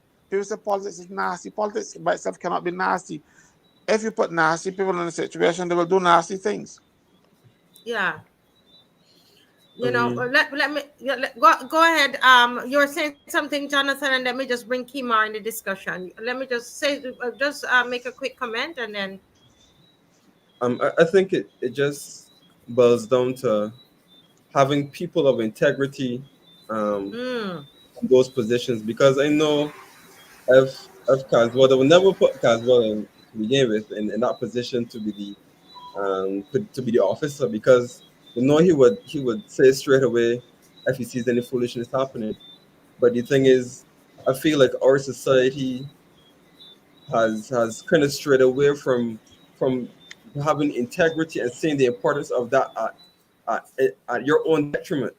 Because if you want to be a person of integrity, that means that there's going to come a point where you're going to have to make decisions that are very hard, and that Yes. may be even a detriment to yourself. So Yes. even the same situation with the children at Springer, if the minister had any integrity, they themselves would step down because they would know this is unacceptable, regardless. And Mm-hmm. but I Mm-hmm. find what happens is, I don't know if I don't know if you become money hungry. I don't know what it is, our desire for a position. I don't know what it is that we allow to trump our integrity and our self respect, but it is prevalent, and it is to the point where if a person of integrity stands up, you could get that person removed and get some person that doesn't have integrity in that position, and everything will be smooth. And I think that's what has allowed um, corruption to run so deep. I recently heard, I don't really keep up with the news as much because I feel like there's always something happening. But I had heard about one situation in particular where Mia would have done something that wasn't right, and someone, I can't remember, some minister or someone in some position said something in disagreement to it, and that person later then stepped down, and that they weren't in that position anymore, and that was the end of that situation. But I think it is sad that instead of when something is exposed, then that is dealt with, the person that exposes it is dealt with, and that it continues. I think that definitely needs to change. Yeah. Yeah. My thank you for that, bringing that word up, because I wanted, funny enough, almost like you read my mind. That's what I wanted to switch the conversation. Talking about integrity, and I wanted to ask to speak with Kimar about that. You know, Kimar, I just looked up the definition of politics because I get accused of that by people in the church community. They said, "Oh, Marcia, you're gone now to talk all about politics. You've gone into politics," and I'm like, "What are you talking about?"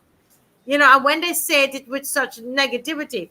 But politics, the simple definition of politics is, in everyday life, the term politics refers to the way that countries are governed and to the ways that governments make rules and laws to manage the human society properly, right? And politics can also be seen in other groups, such as in companies, clubs, schools, and churches.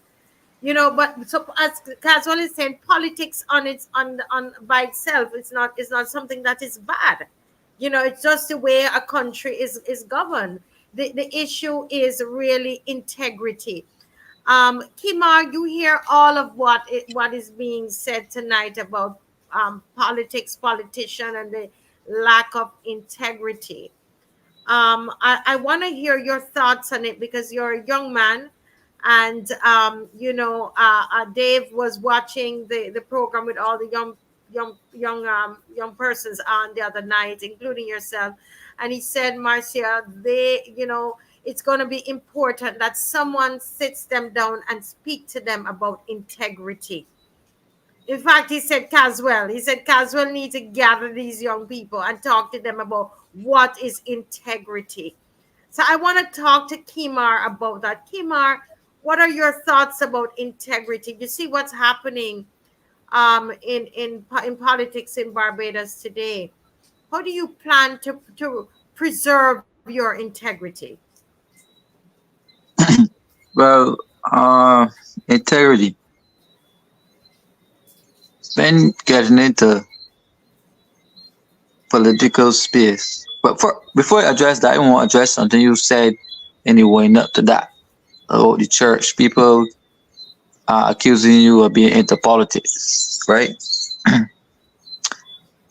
The Arab countries, the Eastern countries, their politics is dominated by religious people, right? Particularly like the Muslim faith, the Mm-hmm. Hindu faith, uh, in Tibet and those type of countries, we have some highly spiritual people getting into government. These more spiritual people or more religious people are supposed to be the ones with the integrity. So I do not understand why local Christians have this thing about separating themselves away from the body of politics, not realizing that politics need people who actually preach integrity, right? In the name of the good book of the Lord. So the countries that you see, again, the Arab countries, the Eastern countries, these countries run, and not in every instance, but in most instances, the corruption is low, right? They function better, and people follow the rules and regulations better, right? But still, we would cry down these countries, and then on the other hand, the people with the integrity, our spiritual leaders, our religious leaders, the people who are supposed to be attracted to this thing to give it a moral conscience, they take themselves away from it and allow the cesspool to operate, and it can only operate like a cesspool. But if it doesn't have the conscience of the religious minded and the spiritual minded and the persons of integrity like yourself and Caswell to keep this thing there, then it gets away with all of the foolishness because nobody there with the knowledge to tackle, and I mean knowledge from a worldly sense of view. You have the educational knowledge, the schooling, all that stuff, and also the spiritual knowledge as well. Because life is twofold, both spiritual and physical. So we are attracting persons to politics who are very physical in nature, attracted to political life, attracted to serving 2 terms and getting a pension, attracted to being able to buy a yacht or being able to proposition females for sex and uh that's what the people we attract to politics are about. Right?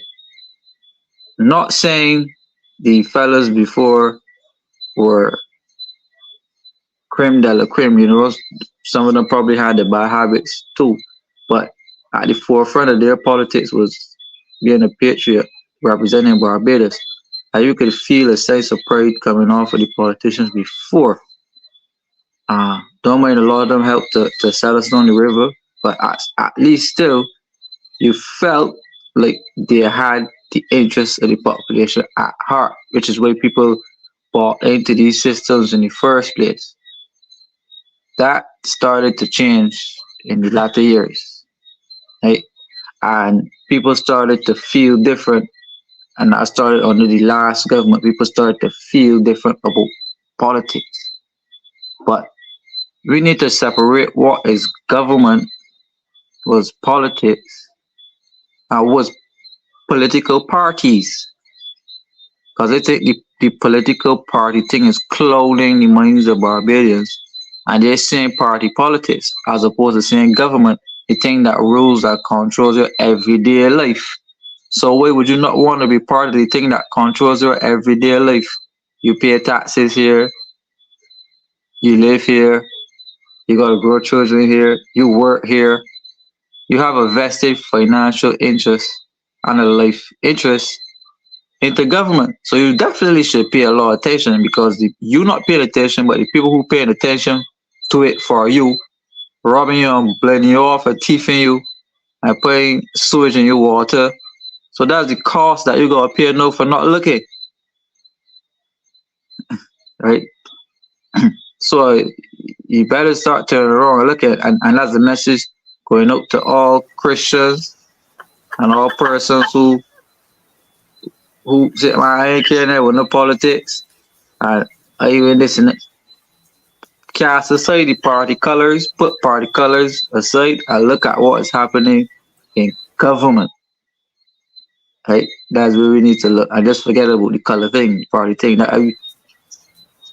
That's like Yeah. for opera entertainment for who, right? But government is where it's at. Yeah. That's so well said, Kimar, the definition of integrity is the quality of being honest and having strong moral principles, moral uprightness, the state of being whole and undivided. And I heard someone, I think it's Miles Monroe, I can't remember who said, it's like, it's when you think of integrity, you think of they think of being one. So you're the same every time, not when you're given, somebody offer you something. Because, Caswell always says that, when a politician goes into, becomes, when a becomes an MP, right? When they become part of government, and if they have financial issues, right, Caswell? They have financial issues, then they that kind of person, as soon as they dangle a little money before them, right, Jonathan, then it's going to be difficult for them to not, not want to take it, because they are in need. They might have their mother they have to take care of, they have a wife, they have children, they have debt, and money is and a lot of times that's where somebody was actually saying it on here, that that is the root of all evil. So they're not able to um to do the right thing. As VR is saying, you do the right thing no matter what. And that a lot, we know of a lot of people, Mr. Franklin, who you see them up front and they're doing things. It's like people will even say that about me. They said, somebody said, wait until you get a job, wait until they offer you a job, right, Mr. Franklin? And I know you have had to stand up as somebody with integrity and said, no, I'm not taking those jobs. Uh, Within the Prime Minister's very first year in office, no, for 2 years, she offered me 3 jobs. And mind you, the salaries were quite good. And first one she offered me was they were going to make the chairman of the Public Service Commission a full-time job and assign me to it. And she said to me at the meeting, the entire parliament was there. Plus, it was a national security briefing. So the remember the National Security Council, the police, the um, defense and security, the army, everybody. This was a whole lot of people, so it cannot be denied. You got too many people there. And she said, but because I asked a question, I said that Customs is the oldest law enforcement agency in Barbados. Why are they not here? And she said that Casville, you represent customs officers. At the time I had 85. I said, yeah, I got 85 customs officers. And then she said, but but we were thinking about no, don't distract me, making the post of Chairman of the Public Service Commission full time. And you will be the best man for the job. Mm. But asked me what they thought. I said, Prime Minister, what I agree with you, that I'd be the best man for the job. If I took it, there won't be any good trade unionists left. You will got all. And I laughed, and I thought that was the end of it. But she started offering me another job, and the last job that she actually by herself offered me was to run in the elections. There was nobody that had 20 more elected. I was given that offer first. And when I refused, she then went and got 20 more. And when she said she wanted me to run for St. Thomas, I said, Prime Minister, my knees hurt me. I could barely walk. I can't run. and I said, I made a joke of it and move on because I don't think she could be serious. Because the way we do politics in Barbados, integrity is thrown out through the door. You see, if you look at the United States system, the Democrats don't always vote Democrat with the Democratic Party. The Republicans always vote the Democratic Party. They vote their conscience a lot of the time. Now, in Barbados, you are required to follow the party's whip unless they give you permission to say otherwise. So if you are elected in the Barbados Labour Party, the Barbados Labour Party has a position that is at the parliament, you can do 2 things. You can vote for it, or when the vote comes, you can go outside and sort of to go to the bathroom or something, so that when the vote call, you won't be there. So you can always say, I am vote for that. Mm-hmm. But if you spoke up against it, they can kick you out the party. So our system does not allow for integrity, and that's the problem. You have to go along with the leader. If you don't go along with the leader, they kick you out the party. You might then have to become an independent because the party cannot kick you out of parliament. They ain't get there yet because I hear them talking about parties running in the election. That's the worst thing that can happen. We want individuals to run, but we want individuals with integrity. And I really feel that parties should be abolished. And how you do it in the credit unions, whoever is elected there form a leadership, and then they get amongst themselves and decide who will be president, who will be treasurer, who will be everything else, as opposed to the people running under a party banner, and then when they get elected, they support one person to be prime minister. That person then becomes a demagogue, and you have to agree with that person or not, or face losing your seat in the next election because they're not going to help you. And that should not be so, because if they don't help you, you should be able to talk to the people. But the people get carried away with the glitz and glamour of the campaign, not realizing that that is not substance. That's fluff. But Kaz, now you said that I want to bring up a point here. My experience as being a candidate, this is the second election I ran in now. The first run in St. Michael Northeast against the Prime Minister in 2018.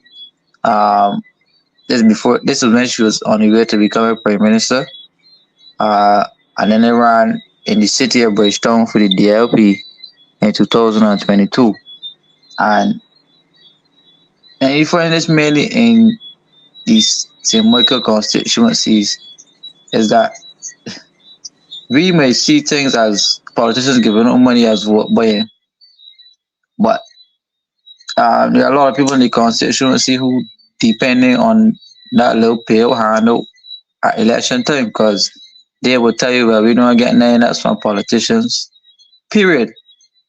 So in order for me to vote for you, you gotta pay.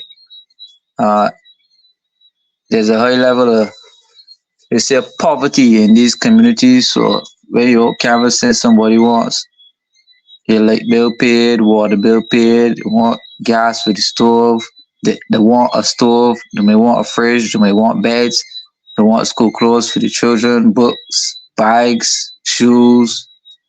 Uh, people even want help paying the child maintenance bills. So politicians are expected to, or the people expect politicians to actually finance the their lives and their operations, businesses. You don't put money in the businesses, everything. If you require votes, but you know there are not that many wealthy people in Barbados that have money like that you could support 10, 7, 8, 10,000 people uh, at that level. So you get money, but look where you get campaign financing from. People who have a vested interest in the political process. So if you come as a regular politician with two long hands, the people ain't gonna vote for you because they say, man, he can't do nothing for me or he can't give me nothing. This other man here got enough money. So there's the man to work with. And maybe able to choke some hampers and choke some this and choke some that. If in government, it could choke more resources than that. And the man who could spend the most money in the constituency, no matter where it comes from, once you spending money, you're the king. So the people are, I said, the politicians in Barbados created that. We're now to get over the political hurdle. You got to come and shell out thousands and thousands of dollars, almost 100 and 200 and $300,000 in a campaign, basically buying votes in order to win. And if you don't have that money or you can't get access to it to spend it, then you're winning the seat. The people who have the money or who have been getting the money, been getting it from the traditional sources. People who sometimes give to you and you opponent, right? So it hurts. It hurts. It hurts. I heard I Busy heard Busy Williams Williams say say, publicly that he gave to both political parties. I then wrote an article and I said that is not true. I know it was true too, but I just wanted to get in there. I said because according to the law, if you give a political party money during a campaign, you have to follow the form and declare that you did. I have never seen him file a return, so that means he didn't do it. So he's breaking the rules, and he knows he's breaking the rules by just giving them money, and then he come up publicly and say, "But give both of them money." See, but the vested interest that you're talking about, Kimar, is that people keep people in the city areas and things deliberately poor. They don't find where to work for them because they want to have them. They hold you in poverty for the exact purpose that they can come and give you handouts. They're not looking for opportunities for you to come and support yourself on a regular basis because if you support yourself, you don't need them. So they keep you poor. It's a nasty cycle. So they can come back to you and next time give you a few $100s, a few dollars, pay a phone bill or whatever. Now, if they had provided opportunities for those people, I can't beg you for the phone bill no more. So you're gonna hold over me. So the politicians actually, by design, keep certain communities poor so that they can get their votes. Like brown hampers and all kinds of stuff. When you open the hampers, they mean nothing in there, the things that you don't want to eat, and the expiring a couple of days later. But so what?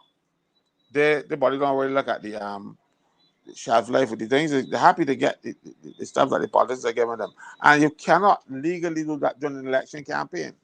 During an election campaign, you can't give hampers. At least not you can't, you shouldn't because it's a breach of the law. Why? And then the people and everybody ignores it. Even the people who are supposed to enforce the law, like the Electoral and Boundaries Commission and the electoral office, they're supposed to do these things because when you have in when your you have return, your return, the law is that you can spend $10 per elector. That means that if the vote, and listen, your constituency has 6,000 people, you could spend $60,000 and no more. Well, you know Mm-hmm. for a fact that the kind of money that you spend in campaigns, don't nobody spends that kind of money. They spend a hell of a lot more, and a lot of these people don't have money to spend. But the people people, who have vested interests, the merchants and stuff, they pat them down with money because when they want to get their way now, they'll burn the politician. But you gotta help me out because I give somebody some joint campaign. And they expect that. You will well recall that there was a case before the court where a politician got some money from a person to pay for the campaign, and that fellow didn't win the seat. The fellow said, "Well, my money. My money didn't pay back the money because no, he didn't become a minister, so he can't give him the fellow any contracts." So the fellow said, "Well, about my money," and I think that went to court. Here, the case with Gregory Nichols, you remember when he ran against Sinclair. It is not. I'm not making it up. But people give up money, and I believe that, and mind you, I don't believe Gregory Nichols a lot, but I believe in this case that the person didn't lend him the money. I believe that the person gave him a campaign donation, expecting that when he wins and get a Yeah. seat, that you scratch my back, I will scratch yours. But Mm-hmm. that is the system of government we have. Our entire system is corrupt, and Mm. and So, all of them Mr. know it. Franklin, here's the thing. Here's the thing that I want to ask us is how can we're hearing this information in the next 2 to 3 years there's supposed to be another election. How can we hold the electoral, it's the electoral and boundaries commission, how can we hold them accountable? What can we do as the citizens? Because from what I'm hearing from you, the laws are on the book, to hold everybody accountable and for us to have a free and a fair election. The laws seem to be there. Am I right about that? Yes, the laws are there. We have a group called the Integrity Group, and they are talking about campaign financing, and they've got laws for campaign financing.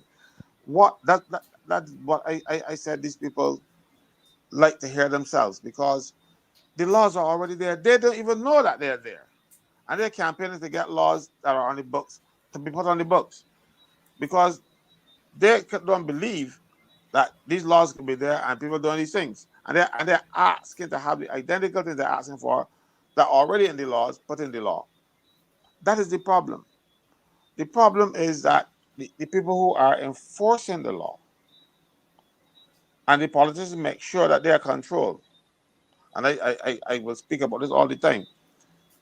You have the chief electoral officer, who is a public officer, and that person was temporary. So if you don't do what the politicians want you to, you can box back down to your former position. Okay? Now, even when you are chief electoral officer, chief electoral officer is not on the top of the totem pole. So you should expect promotions. You could become a permanent secretary. So you're still, if you're looking for promotion somewhere down the road, you can still not go against the politicians. You ain't going against the government or you ain't going against the opposition because if the opposition wins power and you get there, you're in trouble. We need civil servants who will stand up and do the right thing. That is one. Yes. You know, we have even police. You know, you have a scandal. I think it's a scandal of epic proportions where the police sue the government over some promotion issue and lost. They lost at the High Court, they appealed, they lost the Court of Appeal. And then the government turned around and settled with them and paid them a bunch of money. And they met one of the commissioner. You know, I don't know the man. I've only seen him in traffic by the morning when he want to get work. These sirens are on to the pass the traffic. I think that's all I know about him. I see that on mornings too. Even that is corruption because you cannot, those things are done for emergency, not to get past the traffic. I see it many mornings when I go to take my wife to work. I see he come on the road, yeah, siren on, and when he get in front, then he drive normally on the road because he late for work. But that, you know, is what you don't need. You don't need people who are supposed to be enforcing the law to be beholden to the people that they are supposed to regulate. So Yeah. the system has to change first. So when you see people talking about parliamentary reform and new constitution, all kind of stuff, from the noises that I'm hearing, nothing will change until you have proper systems to hold these people accountable.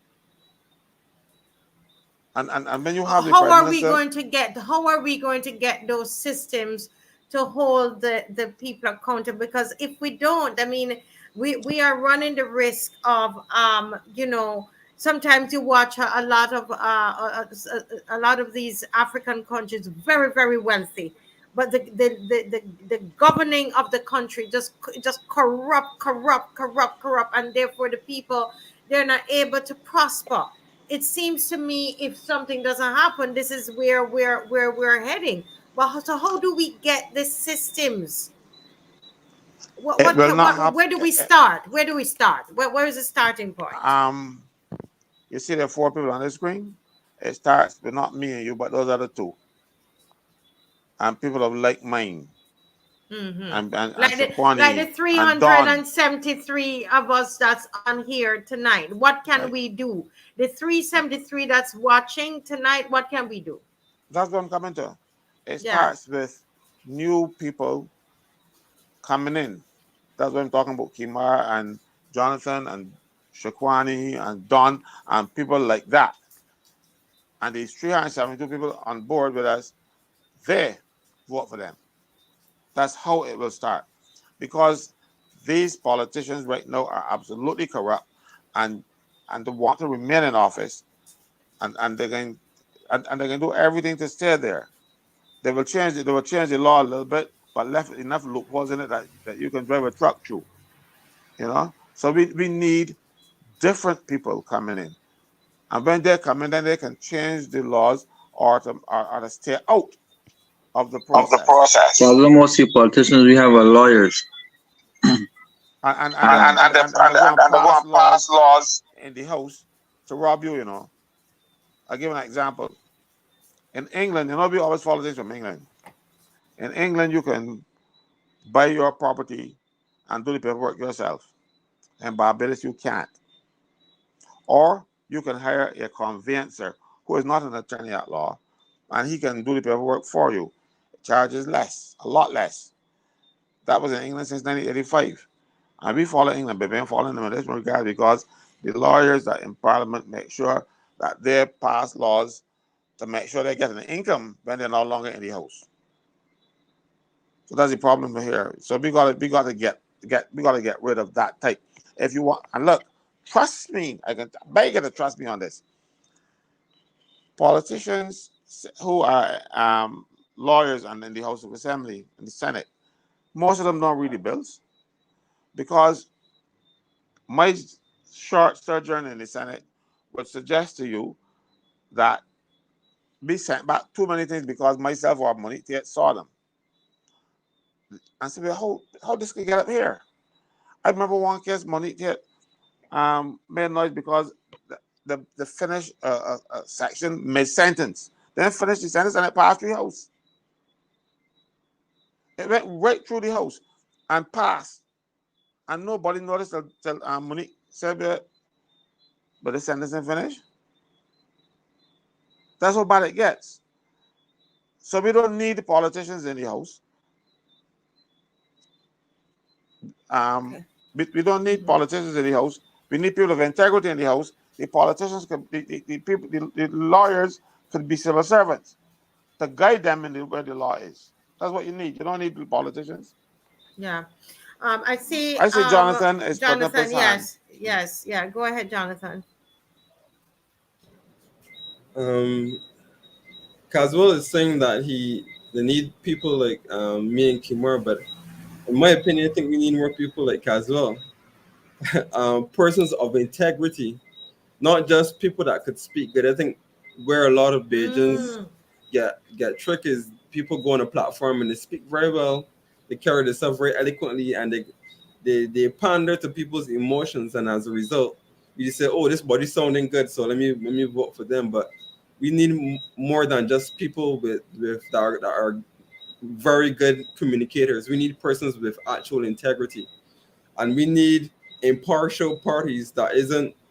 For me, if I were to give an example, you need people that are impartial to all parties, that they don't gain or lose anything from any specific party being in, holding the parties accountable for their actions. Because as long as a party could sway or influence somebody to let something slide, is gonna happen. But we need persons holding them accountable that has nothing to gain or nothing to lose from a party being in. And it's only when we have those persons officiating these events and these happenings that we're gonna get a more fair and honorable elections going on, you know. So I think we need more people like Caswell, where a dollar ain't gonna come and sway them, where a position isn't gonna come and sway them. So someone that genuinely has the heart, the best interest of the people in heart, and not just their own personal or their own gain at heart. And again, it goes back to the individualistic thinking and not the community thinking. I feel like we have the notion where um, the sentiment is nobody looking up for me, so I gotta look up for myself. So if I can find a way to get through myself, I can get through. Whereas we have to build more so the spirit where there's a way for I to eat and my brother and my sister to eat too. So if somebody presents me with an option where I'm gonna eat, but my brother's gonna suffer, I don't want that. I want something that I could live, and my brothers and sisters could live too as well. And I think the more people we get with that kind of thinking, the more you would see a shift in the whole political arena. But right now is everybody has something to gain. Everybody looking at what they could get out of it, you know. So that's where the corruption is. That's the perfect grounds for corruption. Now, what you just said there, I mean, is so profound. These, oh my Lord.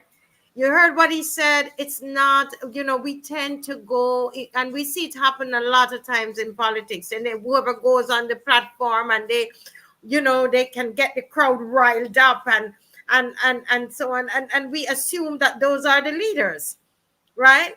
We assume that and that is one of the reasons, you have somebody like a Fronda Stewart, that people would not like him because he's not, as charismatic and thing. I mean, he used to say his one-liners that mash up people, but but he doesn't have that kind of, as some of the other leaders, and people will say because he look unassuming and he don't look like what we think.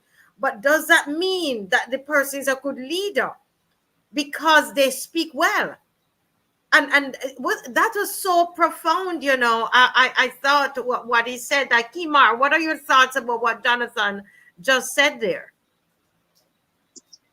Yeah, well, he's accurate. But I want to carry it a little further. In Barbados, our politics is heavily influenced by money and class. Whereas I've along my journey, I've listened to a lot of comments made by people, and people tend to assume things about you. So people look at your background, people look at who your family, people look at where you went to school, especially. um, if you went to university, what degree you studied at university, where you ever worked, where you got a job, who are your friends, who you associate with. You know, we're heavily under the microscope in Barbados.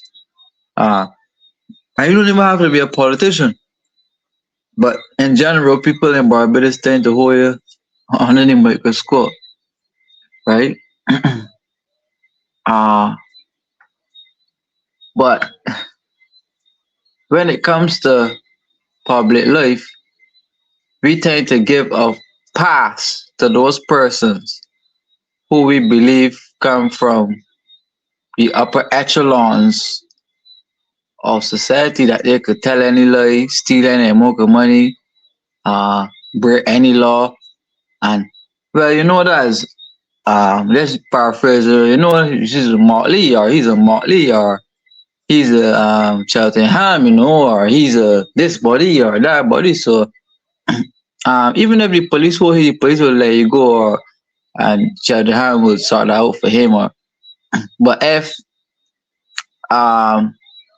you know what, Mr. Tyrese Blackman get from New Orleans, who ain't got no family, and he higher ups, and he ain't got no police friends, or he ain't got no connects, or no fraternity, or he ain't being a lot here, and law see away or remand for the next 20 years, and then finding not guilty.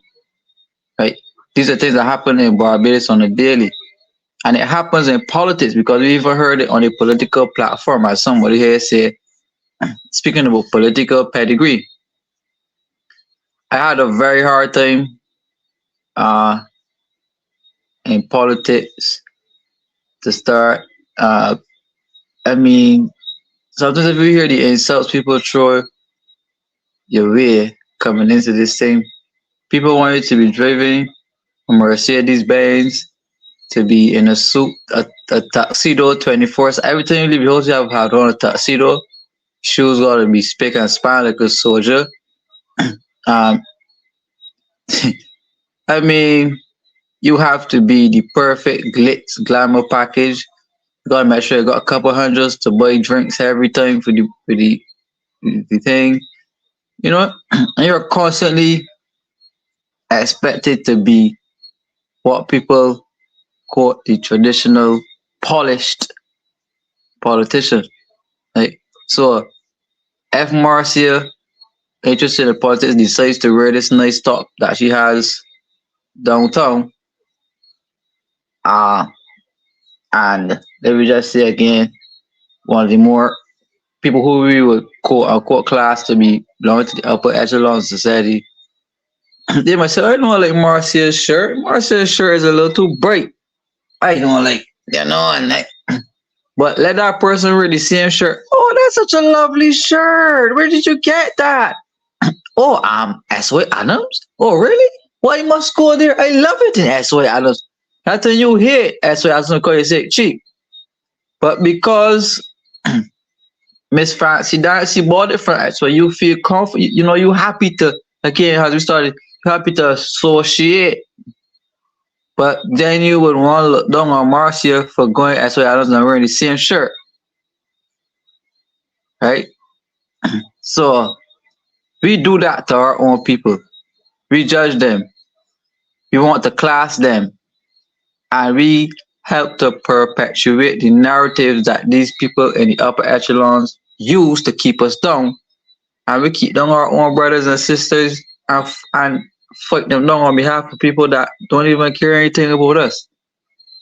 Like, they're sick, they decide who they can give funding and help to, they get their people in and they sit their people down and they push their agenda. But for people like us, when we push them forward, then you end up in situations like, oh, I end up in a situation having my name blast all over the world, getting hold for marijuana that I know nothing about. You see, you end up with rape cases.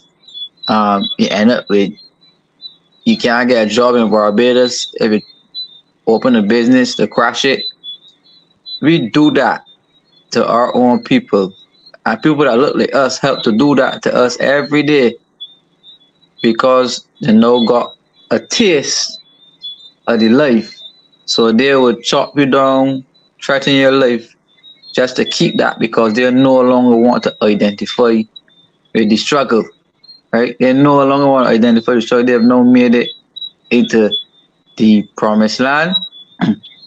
And I see and I realize that some will sell the shirt off the box to be associated with the upper echelons of society, even if that means, again, selling up and putting sewage in people's water. They do it.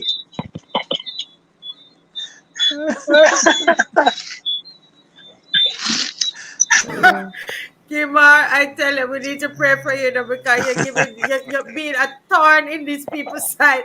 But he's talking about, he's talking about. Listen, our discussion going to be heated on at the roadside parliament that is coming up on Sunday. And I can't believe Mr. Caswell. I find this to be so interesting tonight. This little conversation we're having here. But I don't understand. Only one person calling. And I put the number there, 848508888. Very easy to remember. 8 is new beginnings, right? And the 370 something of us on here. 8508888. We're talking about new beginnings. And we have 42 minutes left. Let's talk about what we can do apart. Kim had me laughing, but on a serious note though, and it's a very serious situation, but what can we do to begin to change the state of the electorate, the mental state of the electorate?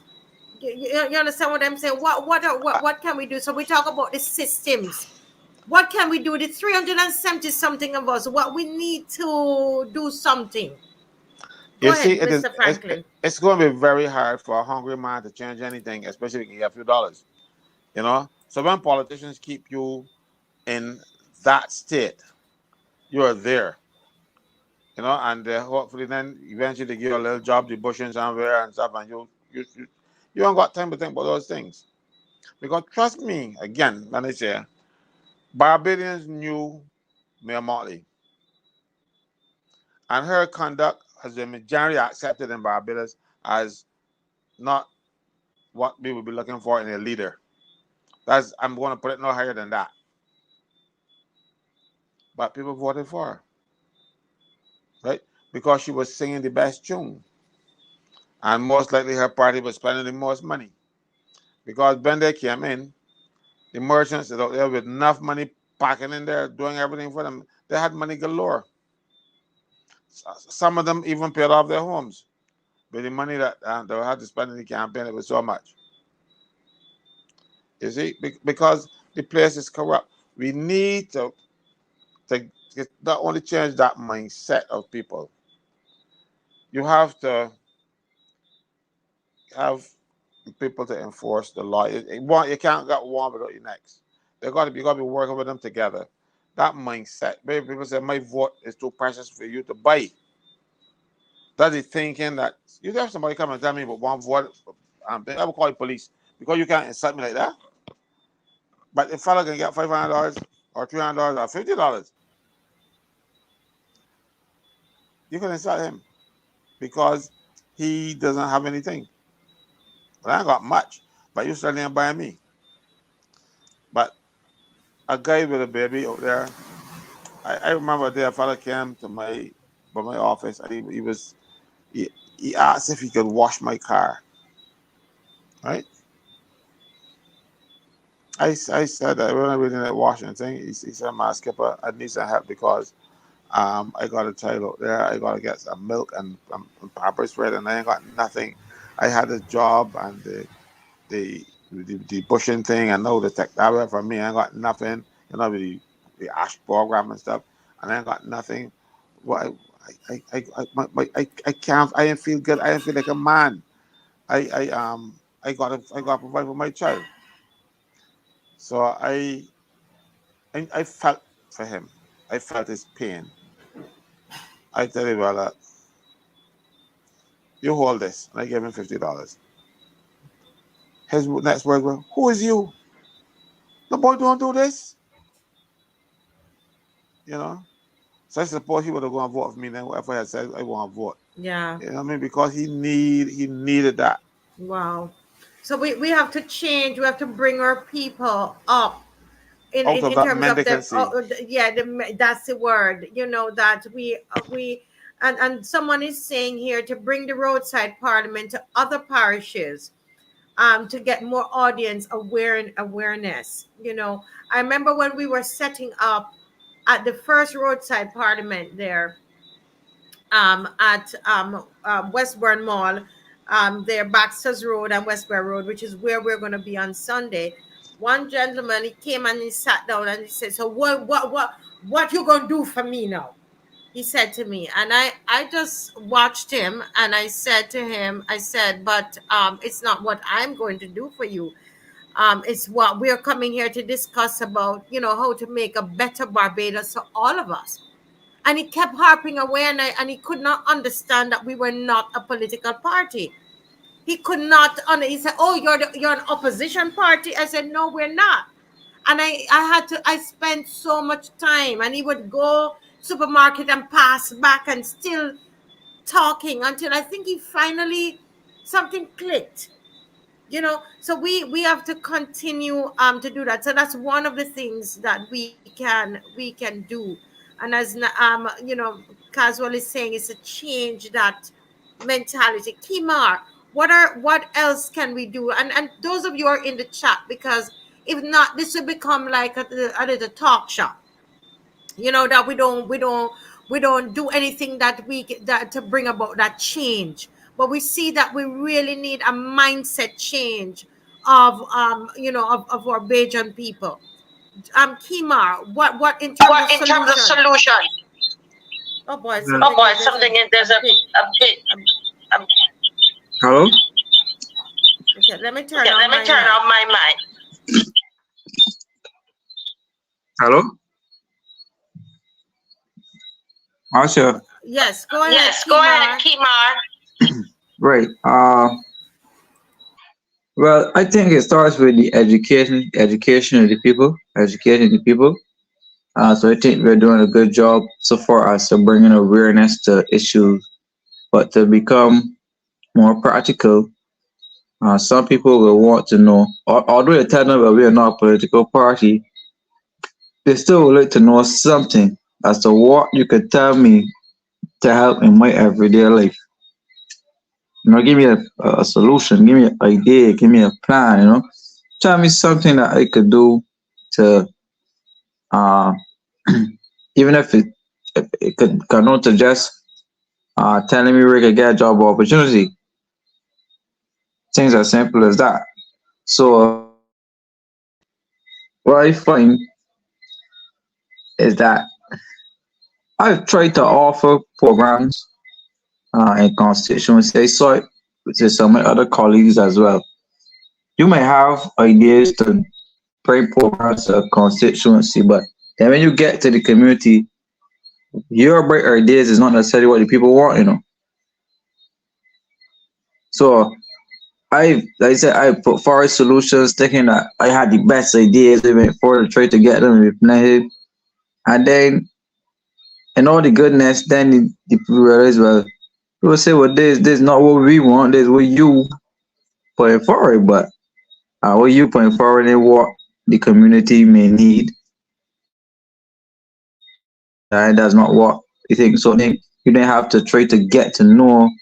I mean, and like I say, communities have become so individualistic now that it is hard for not only politicians but planners, governmental planners, and even private sector planners to sit and decide what we could do for, let me say, very strong, what we could do, uh, let me say, or what we could do to get all these things going, what we could do to get this thing. Because, like I said, everybody know has an idea. So if we do it, so if we choose Marcia's way of doing it, then probably two other people say, well, you could do it this way, you could do it this way, We know how to do it. Um, so you get that, let's say that a difference in how development should go, right?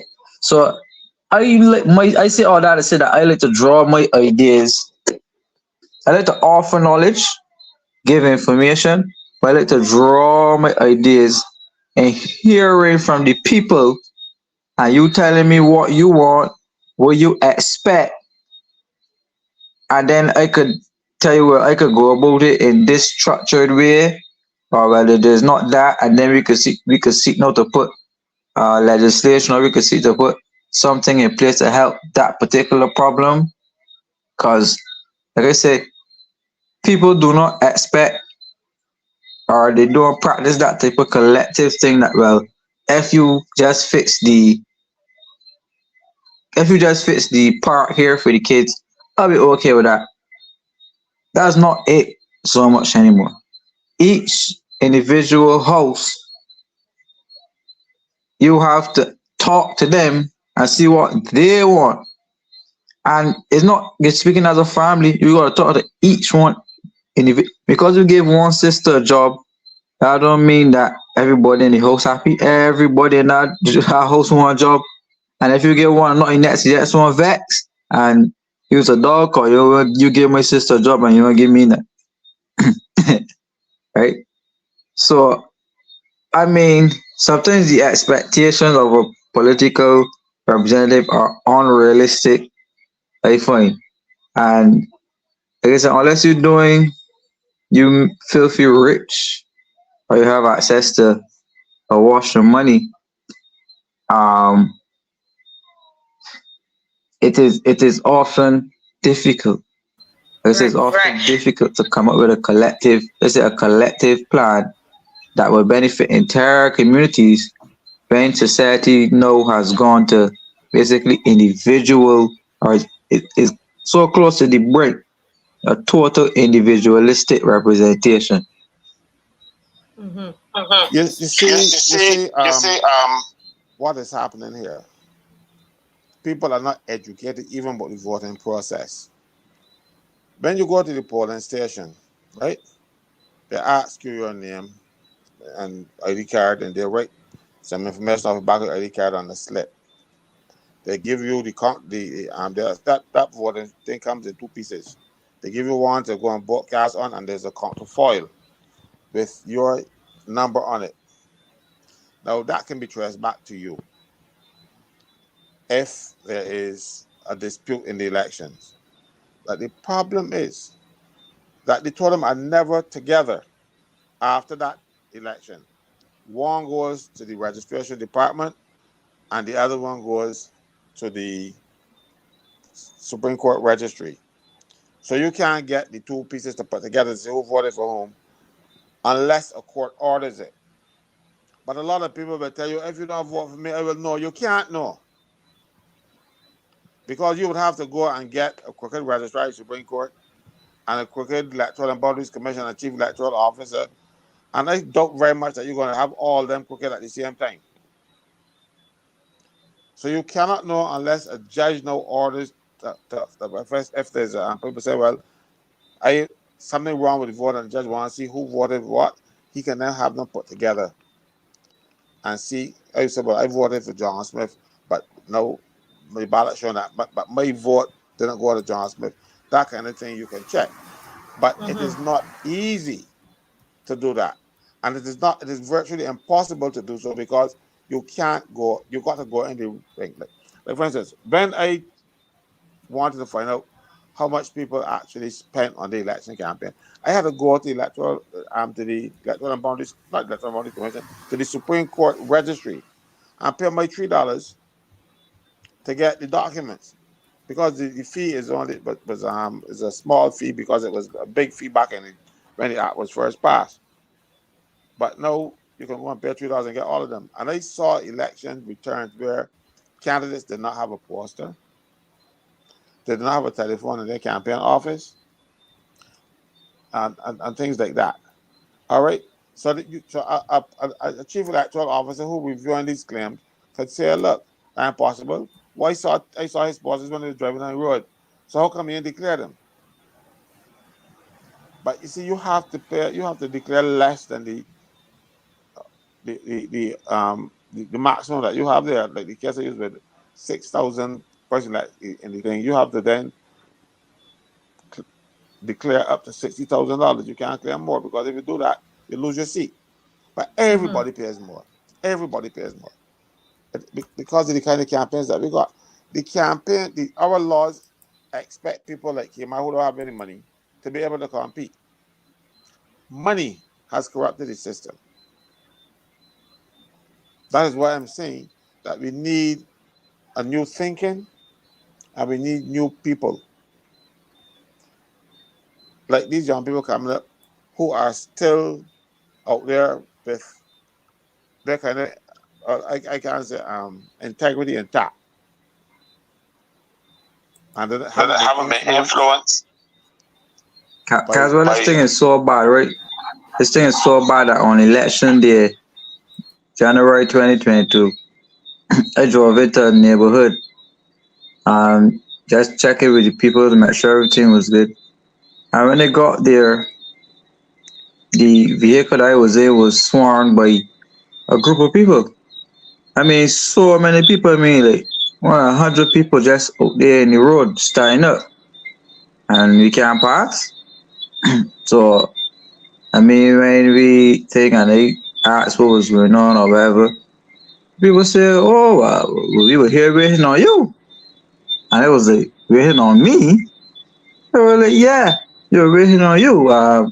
You're supposed to come and do something for we before we go to the polls." I was like, I ain't quite understand.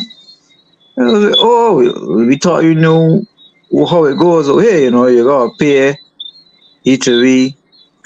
The other man already come down already, and he already offered us $250 a man, $250 a person to go to the polls to vote.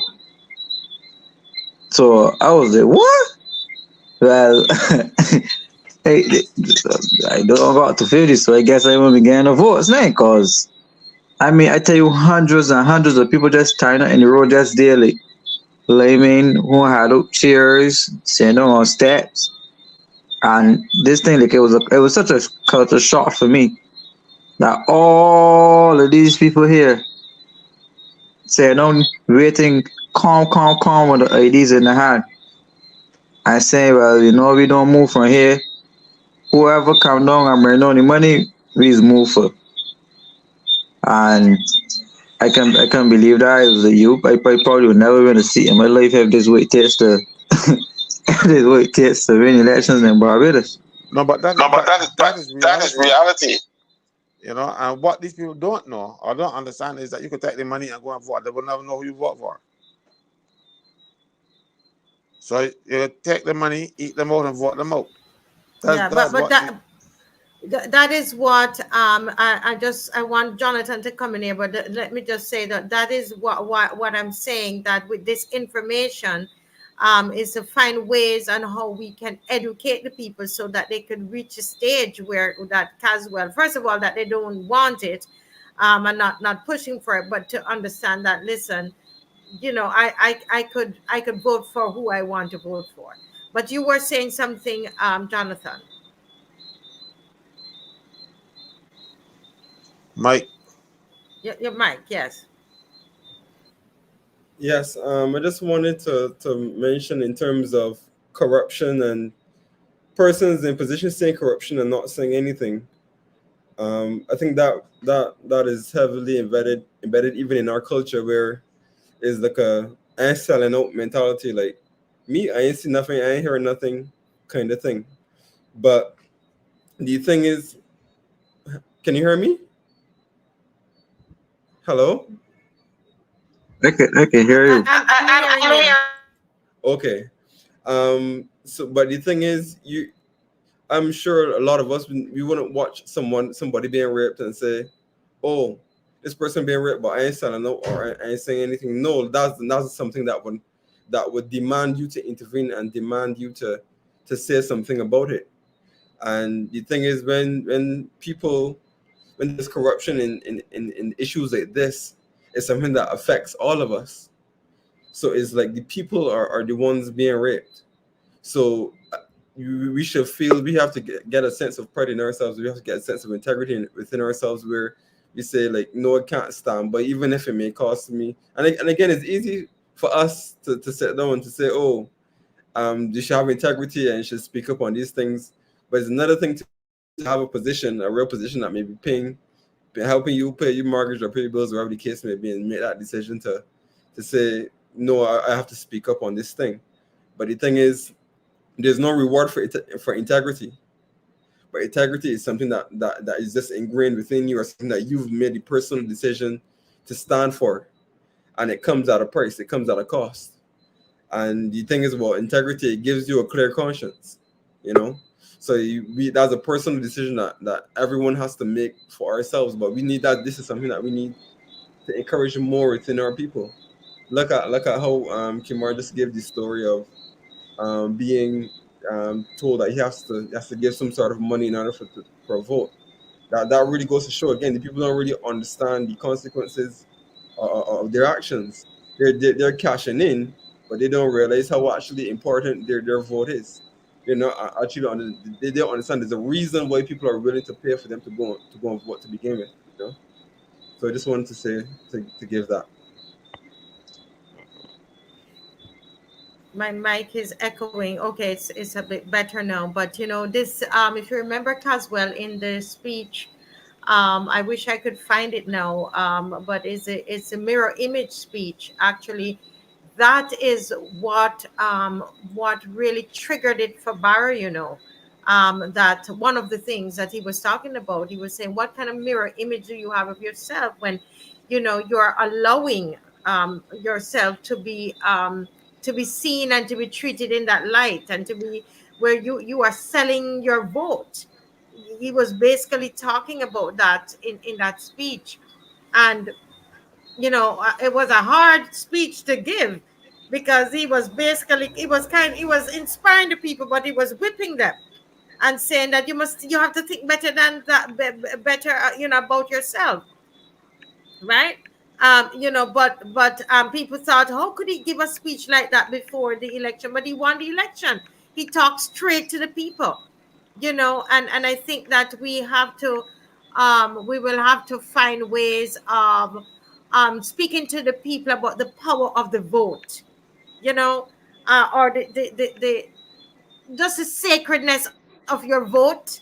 I don't know if that if anybody will even listen to that, um somebody here is saying that somebody asked him, he was running, asked him for $5,000.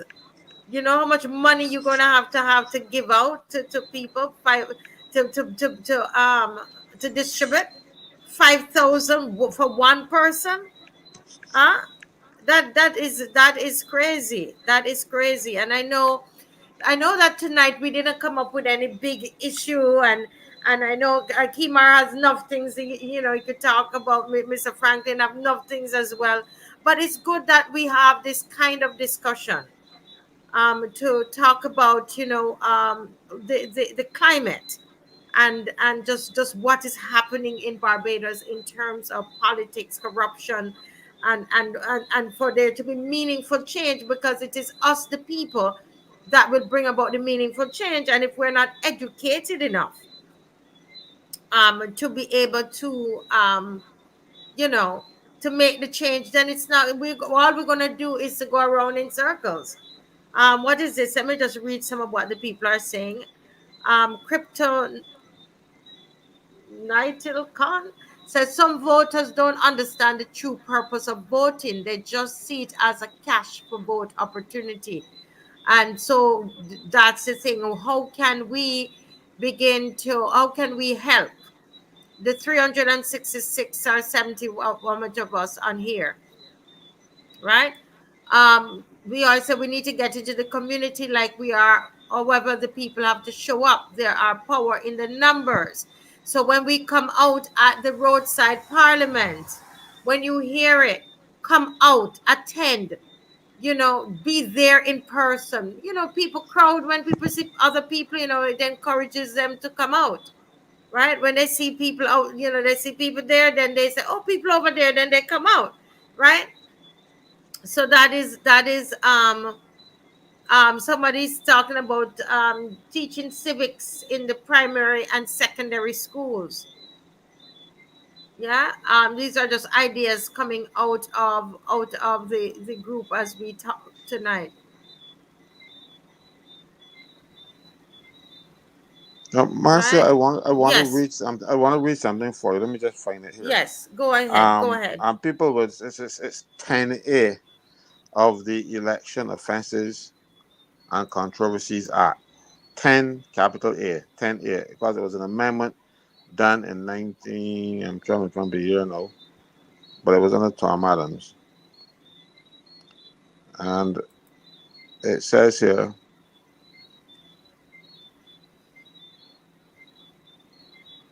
A person is guilty of an offense. Oh, dear Lord. A person is guilty of an illegal practice who, before, during, or after an election, supplies to another person or wear any apparel or form of dress bearing a political slogan, photograph, or image advertising any particular candidate or party in the election. That's an offense for which you can lose your seat. We had dams, now dams again. Hmm. That's illegal. We had, and mind you, it's illegal all like now because this is after an election. You had mayor cares, you had vote mayor, you had all kind of stuff. Red shirts. Those should have been confiscated by the police, or whether as they get sent into Barbados, the customs shouldn't allow them to come out. You know, but and I didn't make up this thing. This was done in 1980. This is an amendment to the thing. And Tom Adams was in power in 1980. So this is his party that ignoring the very rules that they put in place, right? Because the need to win. Because if you compare a fellow $250 for everybody, those young boys and blocks that vote for you. Mm-hmm. you don't make that kind of money in salary. So there got to be some other inducement that would cause you, you know what it is? Bribes. Contract, you can then get bribes. So all the integrity legislation that you put in place, it didn't help nobody because those fellas would still um, be giving out that kind of money during the campaign and gotta get back. And again, when they get the big sums of money, they gotta put it up on the bed because they can't put it in banks so easily. And they go and buy a house in cash because we had politicians in Barbados who had property, build houses on it, and build multi-million dollar properties out of their pocket. You earning as a minister $16,000 a month. How can you build a property out of your pocket? Because you cannot put the bribe in the bank now because the bank won't know how much where you get that money from. $10,000 or more, you gotta file a declaration. But if you go to somebody that makes cement blocks and say, I want 1,000 blocks, he ain't asking you for where you get money from, he Mm-hmm. can take the money. When Yeah. you go down to this hardware store and buy the fittings and stuff. So what happens now? You now have an apartment building. So you collecting the rents. When you go to bank all that money in rents, they ask you where you get money from. Oh, that's rents in my property. So the money is no laundered, Mm-hmm. you Mm-hmm. know. Mm-hmm. Or Mm-hmm. you can send it to the dental company in New York, which was an offense in Barbados because it could not. You see, the thing is, what people don't realize is that in order to be prosecuted in the States, for it had to be a crime in Barbados. But Barbados did not prosecute for that crime, even though they had all the information. And now I'm hearing that he's been rehabilitated. Well, if that is the standards that we want to fall to, I am sorry for Barbados. I remember when the person came back from jail, coming through the airport. Man, that he's strong with people, you know. I mean, people that they're jumping up and supporting. You know, business could be that stupid. The man's a criminal. Yeah, but Be I encouraged. think, I mean, but the other thing too, Mr. Franklin, I mean, we could have a big discussion about that. But the thing is whether or not, to me, it's not the people jumping up and down, it's whether or not the person is reformed. Because, I'm not going to, because you were a criminal doesn't mean you're a criminal for the rest of your life. I mean, we could be back and forth on this for I the am whole all for night. that. I believe when you serve your time, that matters to be close behind you and you should be able to go on with your life. Mm-hmm. But you don't come in and celebrate it and say, I didn't do nothing wrong. You know, you ain't showing no remorse. Even though you will serve your time outside of Barbados, you still got you commit a crime here, you know, so you should be prosecuted here too. And you are saying, I ain't do nothing wrong. I think, even though you know it was wrong. And the people Mm-hmm. jumping up and cheering. That is the problem that we have. Mhm. So all of that needs to change. And we have 12 minutes, and I want us to really begin to think, as you were saying, those are things that we need to change. What are, some of the other practical things that we can do? Someone said that it would be good if we had a meeting with the away from this virtual setting, and sit down and really plan, even to plan out the roadside parliaments, etc. I know sometimes we call the meeting and nobody comes.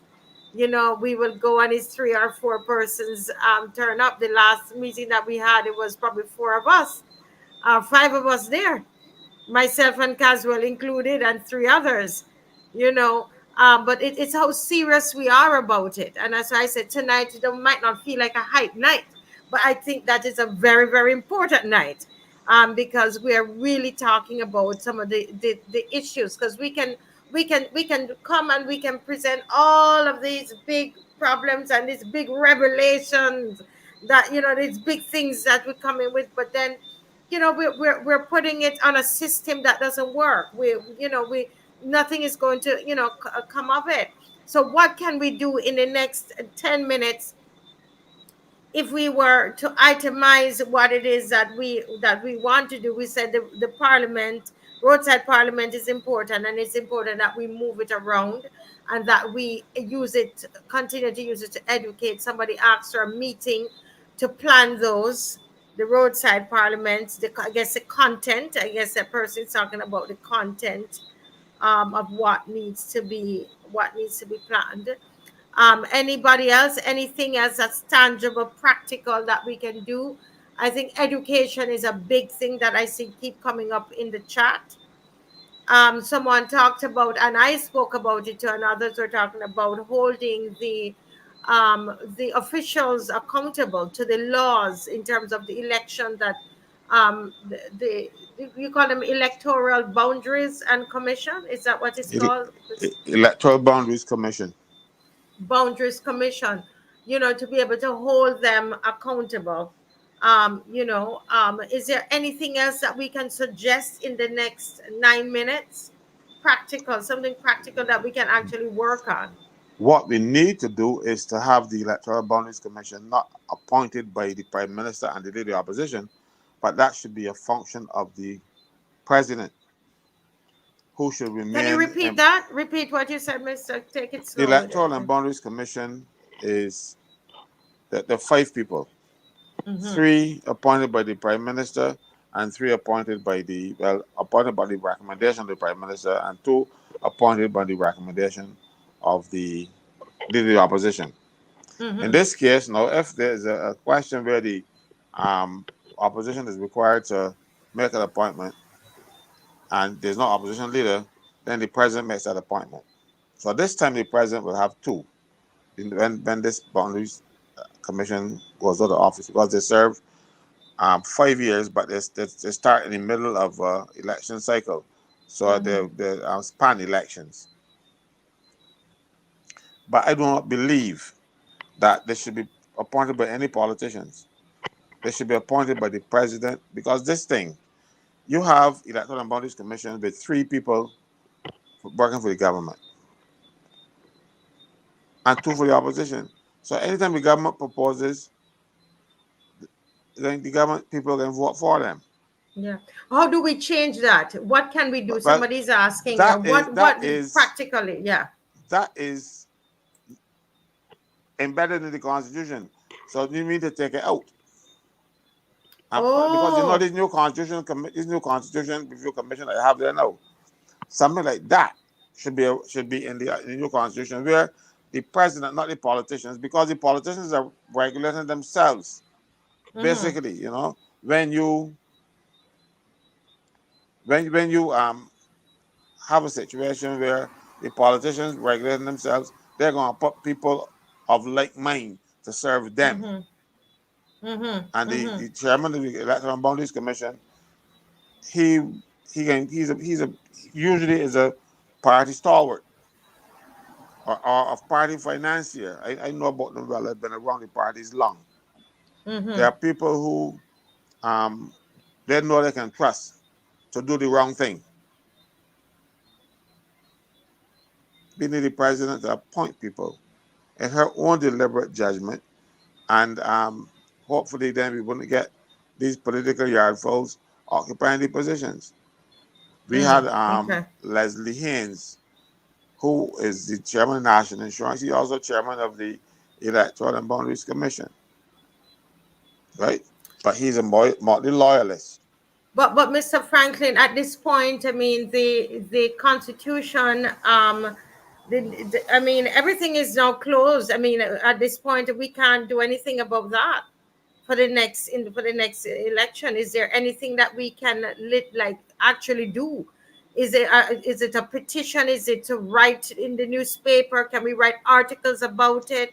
You understand what I'm saying? Like, Yeah, I understand how what you're do we? saying, but what we need to do is to highlight these things and embarrass the politicians Oh, into highlight them. changing them. Okay.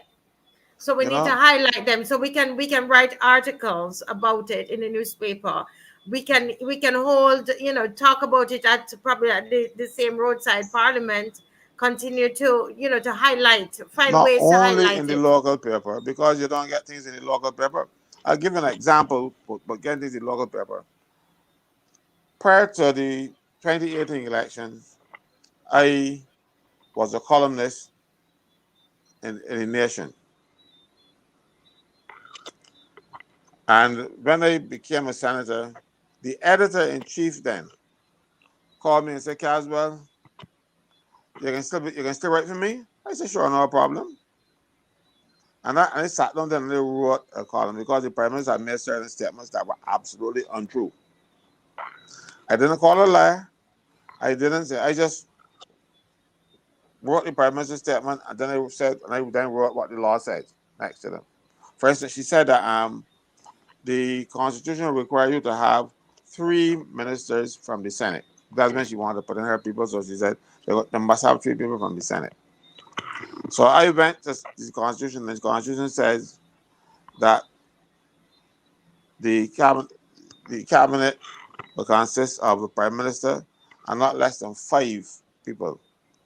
And then it also said that those 5 people can come from the House or the Senate or any combination. So you can have people from the House, people from the Senate. You can go all from the House, or all but one from the Senate, because the one from the Prime Minister must be from the House. Okay? And I showed, I think, 2 or 3 areas where she was telling blatant untruths. And the Nation pulled my column up, fired me. They fired me after begging me to continue writing for them. And I wrote 1 column after that. The time I said, well, they have a policy that people in Parliament can't get columns. And he said, And I said, well, I said, well, how about the guy, what's his name, used to be in the Senate. He used to be an independent senator. He used to write columns all the time for years. I said, when this new old policy started, but she was in such control of the nation that, that and I time, yeah. embarrassed her first week in office, and they fired me. Yeah, yeah. I tell you, you see, it's So all of this. So the, you have to get one, you publish your own thing, newsletters, you publish it online or whatever, and people read them. You send them things overseas. Let other people pick up on them. And somebody overseas will write an article about it. And so when they go over the country, to the next countries and hobnobbing and one shit through their hand and all kind of stuff, they say, well, this really people going to Barbados. You embarrass them. yeah. So you're saying do something of your own. This Crystal Knight is suggesting an opposition newsletter with articles on all the topics and areas of concern in more detail. And if you remember, guys, I was telling you that we have that on the marciaweekshow.com. There is it's a website, and we are putting together a newsletter. So those of you who want to write, reach out to us if anything on here that we've spoken tonight and you want to research it some more and write an article, a newsletter on it, contact us, so that we are able to have quality stuff inside that newsletter, and it reflects, what the discussions that we've been having. So that's a great idea. And I'm going to come to Kimar and Jonathan before we close. I just gonna want to go through the comments here online. Someone, Finite Wonder, says go slowly with the parliament, meaning the roadside parliament. Great ideas need time. Be patient. Don't even look at the numbers to judge success, but keep on building trust among the people. I agree with that. Somebody said the president should be independent of the government. Okay, it's a good idea. How do we achieve that? Is it how? I'm looking for how, right? I'm looking Election. through The the president should comments. be elected The and president elected should by be the people. elected and be By the people. elected by the people, so that we will have to educate the people, and we have to advocate for that. We have to do And so what you it's a need to how. do is to say that the president must not be a person from a political party, because the political parties will then put their campaigning behind the president. So, and then that person will win.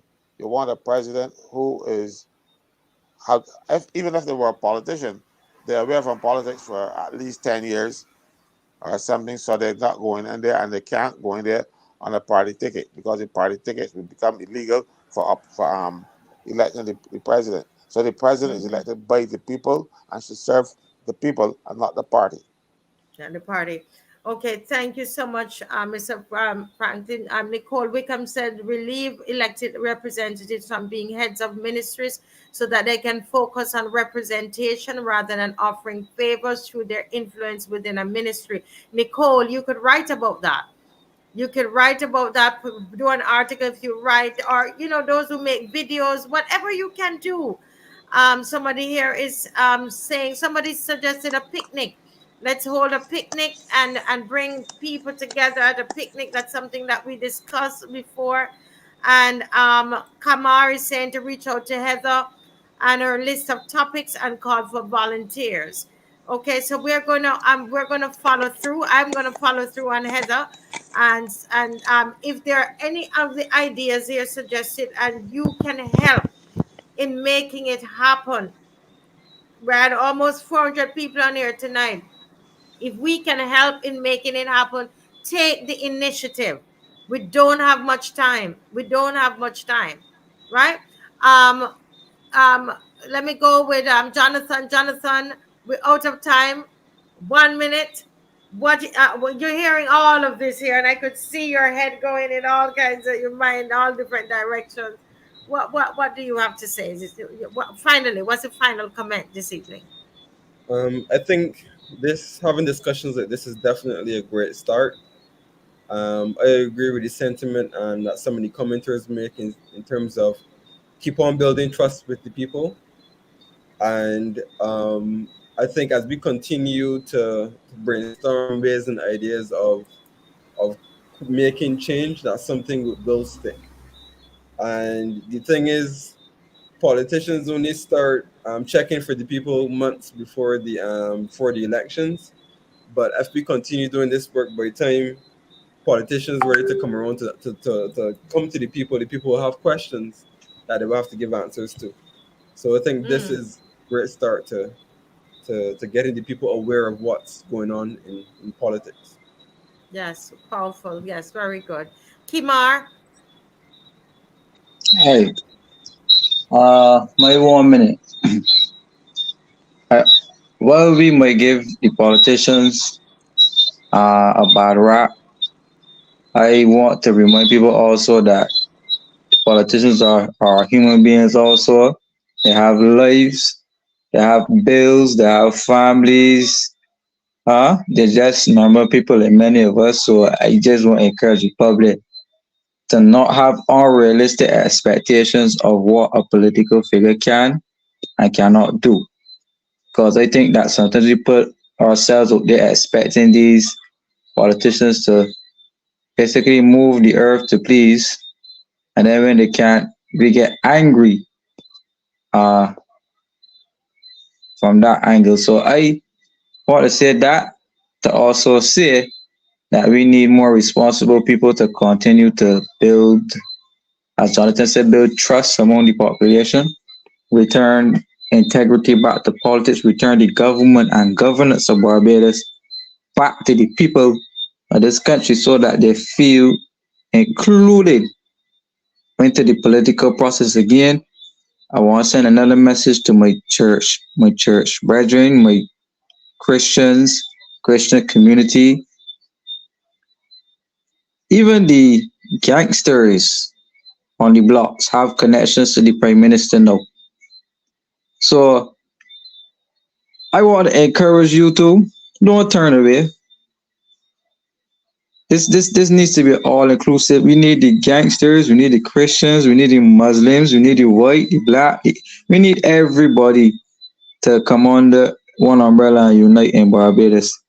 This country is being destroyed by a set of selfish, egotistical people, and we all need to come together, regardless of color, class, creed, religion, and put our hands and minds into the political process, clean it up, let us start fresh, and let us start to plan for Barbados 30 and 40 years ahead. Because that's where we are falling down. We have short sighted, people who are in it for the money and the social status. We need to jettison that complete whole belief system and put something of integrity. And it is starting right here on this show with the people we have here. So thank you very much. And you put it right there. A happy birthday again to the general. Yes, I had to put it. I had to put it back there. And as I said, I love the tone of this show tonight. It wasn't sensational. We were really digging deep. Miss, I always give you, sir, the very last word, and we over time, but I know you're gonna bring it home. All right. So and then we tell the Well, people good let night. me say first of all, thank you all so much. And Marcy, thank you for your surprise today. It meant a lot. I felt good about it. Like I felt appreciated. Because a person like me who has been fighting these battles all along and is not seeing anybody results. You're not seeing people. You're changing any minds and stuff. And you get disillusioned. You get disheartened. But today, I felt really good about what you all did for me, and I will not forget it. I ain't gonna say I will not soon forget it. I will not ever forget it. Period. I was touched, really touched. And I was just like I could hardly talk. you know, and that don't happen to me. You know what I mean? So but anyhow, I just want to finish off by saying we are not going to be on the show on Sunday. We're going to be in town talking to the people. And we want you there. I don't want to talk to empty chairs, and you will be educated the same way. If you can't make it, we will still stream. But we prefer you to be there when we have the live things to come out and lend us your support. Let the government see that people want change. Because if people show that they want change, they're gonna try, because or not they don't want to get left back. So at least we might get them to behave. So please come out and give us your support on Sunday. Be looking forward to seeing you then. Thank you all and good night. Good night. Good night. Thank you all for joining tonight. Thank you for a great panel and a great, lovely discussion. Kimar, as usual, the young man in an old with an old mind. And thank you, Jonathan, for joining and just so insightful, Jonathan. It was a joy having you here tonight. I know that. The other young man, Mr. Leacock, is going to be there. He's going to come and see us at the Roadside Parliament. And as well as usual, thank you and say thank you and big hello to your wife. It's your birthday and you're here with us. God bless you.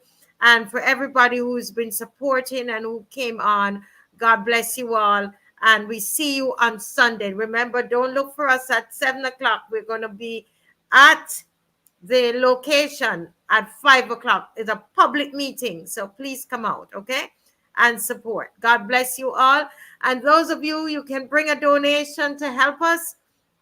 We didn't talk about the money, Mr. Franklin. We need donations, okay? So come out and bring your donation to help us to cover the cost. I think we have about 1,000 left, $1,000 left outstanding. So we need your help so that we can just close off everything. All right. God bless you all. See you on Sunday. Can't wait to see you in person. Bye bye.